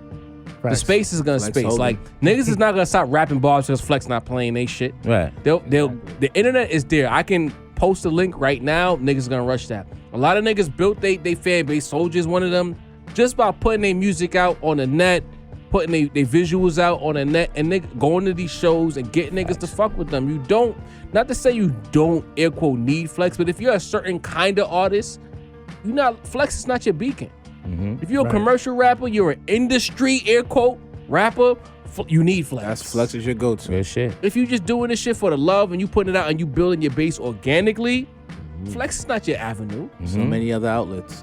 Exactly. You might want more Alchemist cosign before a Flex cosign when you in a certain space. So I don't agree with Soul C.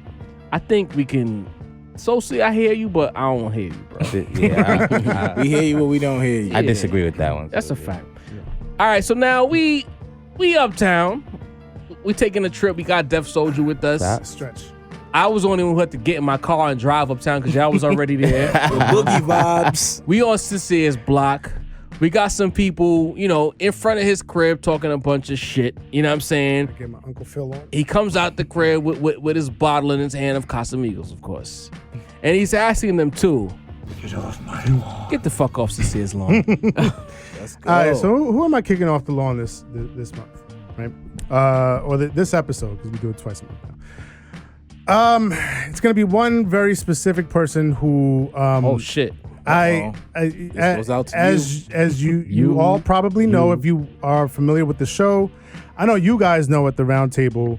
I don't know if the viewers know how I feel about Chance the Rapper. Oh shit. You kicking him off the lawn, bro? But I'm not. Wow. I'm not the biggest fan of Chance the Rapper. Whoa. Right? Wow, bro. I think some time ago, I don't remember what number episode, but we were talking about the most overrated artists of rappers of the past decade. My choice was Chance the Rapper. That's how I generally feel about him. Just me. Nobody else has said that. Why is he getting kicked off the block right now? Just me, right? So, seeing as how that's how I feel about Chance the Rapper, it's kind of impressive, actually, that he's been able to make it onto my lawn on this episode, because I don't expect much from the man, right? I don't expect him to do anything and have me check for it. So, but I had heard this snippet of a song on Twitter, right? It was a Chance the Rapper song, and I heard the beat to it. That's the one you shared? I was like, yeah. Let him cook, Dini. I was like, oh, this beat sounds hard. And I heard a snippet. So I was like, yo, let me go check this on Apple Music. I go find it on Apple Music. And I'm like, maybe this might change my mind on Chance the Rapper. So I go find it. I tap on it. I play. And I'm like, oh, all right, this beat is tough. He flowing. I should go hard. I'm not paying attention to the screen. So I'm just listening. And about a minute into the song, he's like, that's all I got. And then the song fucking ends. That was the end of the fucking song. A minute in. What the fuck? That's all I got right now. And that's the end of the and I'm like, holy shit. If like we can't make this shit up. Facts. We've talked about the effects of the streaming era in the past, right? Never did I think that an artist, especially one of Chance the Rapper's stature, because he has a certain stature, would just fucking put out an unfinished fucking song on a platform and just leave it like that. I'm like, bro, this isn't your fucking notepad. This isn't your journal. This is a platform for you to put out finished product. Right? You have fans. Fans expect a finished, polished product. Right? Don't go. And the thing that makes me so mad about this is that if an artist of his stature does this, somebody else is liable to see it and be like, oh, so that's what we doing now? Oh, I could just put my ideas up on Apple Music, put out a 30-minute, setting a bad precedent. 30 second snippet, a minute snippet, see how people feel about it, and maybe I'll finish What's it later. What's wrong with that? No, man, no. Look. Maybe a minute's too short. We need to do a hard stop, hit the reset button, roll back all these fucking streaming habits, and just roll it back to like where we put out finished product that we were proud of. Too many people are too comfortable, and this is even before this. Too many people are too comfortable just putting out whatever out there without putting their hearts, their sweat and tears into it, and being proud of the fucking product that they put out there, right? Already people were putting out little 3-minute songs, little 2-minute songs. Shit is not mixed. Shit is just like, all right, I'm gonna just throw it out there just for the fuck of it, see if people fuck with it. But to put out an unfinished song and just literally say at the end, and it's not like Kanye did some shit as a joke. I know Nas has done Book of Rhymes where it was a concept to a song, it was a full song. This was literally just like, all right, this isn't finished. That's all I got right now. That's what y'all get. Fuck out of here, man. Get the fuck out of here with that shit. And if you're another artist and you hear that shit and you're like, maybe this is a new trend, don't fucking do it. And? Do not do it. Chance the Rapper, get the fuck off my lawn. Get off my lawn. Beat it. Shit. I'm kind of on the fence about this, though. Shit. No. You can get the fuck off the lawn, You can be the next one to get off the lawn, bro. Get the fuck out of here. I'm like, granted, I'm not a fan of Chance the Rapper, but I'm saying in the sense of like, let's say a deaf Soulja dropped the song, but let's say it's a trip to the corner store. And you walk in the store, you bump into somebody, you end the song in like a minute and 10 seconds. That's a song, my nigga. A minute and 10 seconds. He said a minute. Yeah, but it's not about the length. It's not about the length. It's about how he treated it. Dini. It's not about the length. Let's just say he said, I got the rest for you next time. And on the next album, he dropped another minute. It's just like, imagine it's a story. I'm not defending it. I'm just saying. You be the nigga in the spot where niggas get snuffed trying to not grease the other nigga was starting shit. Like, fuck out of here, nigga. It's not ghost stories. I'm the newest guy here, and I know we never side with whose sin kicks off the lawn. Fuck Chance the Rapper, bro. I'm not siding with Chance the Rapper. Fuck him. I'm not siding with Chance the Rapper. The fuck are you talking about? Don't do that, Dean. The fuck are you talking about? Could make that a dope concept. Get rid of this guy. It doesn't sound. If it's a concept, I'd say to be corrected. You and Chance could go back to Chicago, nigga. I'm not a Chance Rapper fan. But that's why I said. That's why I said there's been songs that's been done. That's cold out there too. This does not sound like a concept. Got a number 3 hat in the tuck, bro. I don't want to. Nah. I really can't stand him as the artist. That's why I'm not thinking about him doing it. Let's say like a deaf Soulja roam streets, somebody who's dog nice. Nah, but if you do a concept song that's a minute and a half and it ends in the corner, don't be fucking with it. But you to do some unmixed shit. That's just a verse that he laid down and threw on the DSP. That's horseshit. Chance Rapper's the worst person because he sucks. So that's the worst person. It's not about being good. It's about how you treated the material, bro. Here's the thing about it, though, that I didn't fail that I failed to mention in my rant. The song was called "A Bar About a Bar." So already it's like half song, half dad joke. You know what I mean? So it's like you're not even gonna finish the joke.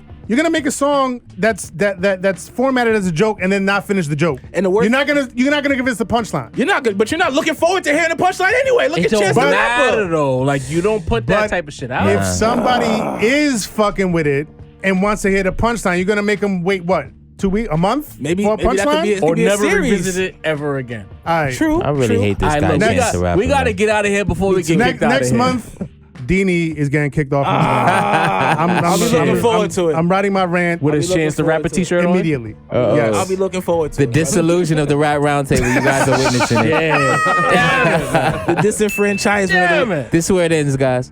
All right, so Def Soulja, we appreciate you being the guest. Thank you, You were thank a you. great guest. Articulate answers, thoughtful answers. Sometimes you talk to artists, they give you a couple of like one-word answers and you get stuck. Like he real thought out. Great interview, great energy. Real quick, the 183rd project, do we have a date on that at all just yet? Yo, just coming soon, man. We looking at Coming top soon. of August, but you know, it's coming soon. Look, the nuke is ready. The target is set. You know what I mean? So the button is right there. You know what I'm saying? We're just waiting to push it. So it's real close. DEFCON 1. Say that. It's Say real that. close. For the people who are not familiar, we're gonna put it in the description, but still, where can they find you on social media tapping with your music? Def Soulja, man. DEFSOULJA. It's everywhere. It's uniform, man. Just type that in. I'm gonna pop right up. You know what I'm saying? Militant Check me minded. out, man. Tap in, man. Militant minded. You know what I'm saying? 42 square miles coming soon with 183rd. You know what I'm saying? You already know. That's a fact. That's a fact. Dope. Once again, shout out to Dope. Street of G for being in the building. Yeah, man. Shout out to Street. Shout out man. to Word. Coach. You know what I mean? You know, we don't shout out Coach enough. Social misfit. Coach, brother. social misfit, My one of the nigga. hardest working niggas. He's put on for us at the round table. That's a even fact. got us in some rooms, got us in Yes. some buildings, off the Facts. strength of Coach. And then when he's there, Love. he's not just there, he's hosting the shit, Yeah. putting on. Like, of all Real. trades. as a nigga who appreciates hard work, I could see a person like Coach, and I salute that shit because it's all about hard work. So, Coach, salute to you, bro. You got the Salute, vision. salute. Facts. You putting it together. There's a reason why clicking. your name is Coach. Misfit. And Evil I don't know if you sciences. hear it enough, but I wanted to say it to you. I see what the fuck you're doing, bro. That intricacy It's working. is clutch. The vision, clutch. Not LeBron clutch. Coach clutch. Job done found a Job done found a kindred spirit, yeah. Bro, Yo. Yes. bro, because it's like, it's hard, my nigga. Like, I tried to manage an artist and do all that shit. So when I see Coach doing this shit, it's like, this is what I wanted to do. You several know what I mean? artists. And he makes this shit happen repeatedly. Yeah, And if he makes says it he's look gonna easy, do too. something, he gets it done. I gotta appreciate that shit. Yo, he's. You know what Shout I'm out to saying? Coach, If I can man. say something Shout real out. quick, Yeah, he's literally gonna go down. My fault. I'm gonna say something real fast. Enough people have fucked up and left a blueprint of fucking up for us not to fuck up. Yeah. But Pull up to somebody, the mic, bro. so I can somebody hear you say gotta that. pick up that mantle, and you doing it, bro. Strive for perfection, man. I'm just a man. I do the best that I can. I try Love my to see hardest, it, man. you know Salute to you, bro. We appreciate Fact. you, what I'm 100%. saying? You know what I mean? Yes, sir. Deanie, as always, take us home, bro. I'm a little drunk, but I want to start off my closeouts with saying "fuck Chance the Rapper." Damn. Um, You still getting kicked off the lawn, nigga. I'm Yeah, you looking can't forward redeem to yourself it. now. I'm looking forward. It's not to even it. about Chance no more. I'm looking forward. I know I love it. I want to give a special shout out to Street of G, Coach Bombay for pulling up. Def Soulja, My guy. the BX man, it's on you, my no. nigga. Definitely. I'm looking. 42 seeing- square miles. 42 I'm square watching. miles. I'm loving what I'm seeing. I'm loving what I'm hearing. Listen, man, the Bronx is gonna be proud, man. I got y'all. All For real, I day. got Shout y'all. out, Oh, yeah. shout out to Def Soulja. Shout out to 183rd.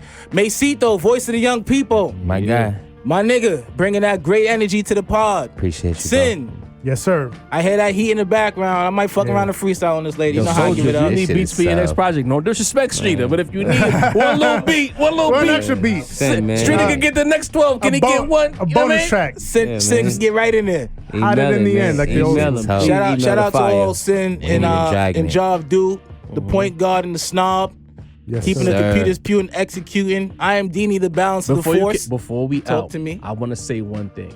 You see the hats, Merch. Hey. merch, Deanie with the vision. Hey. And real quick to the people out there who are content creators, let me pick this hat up.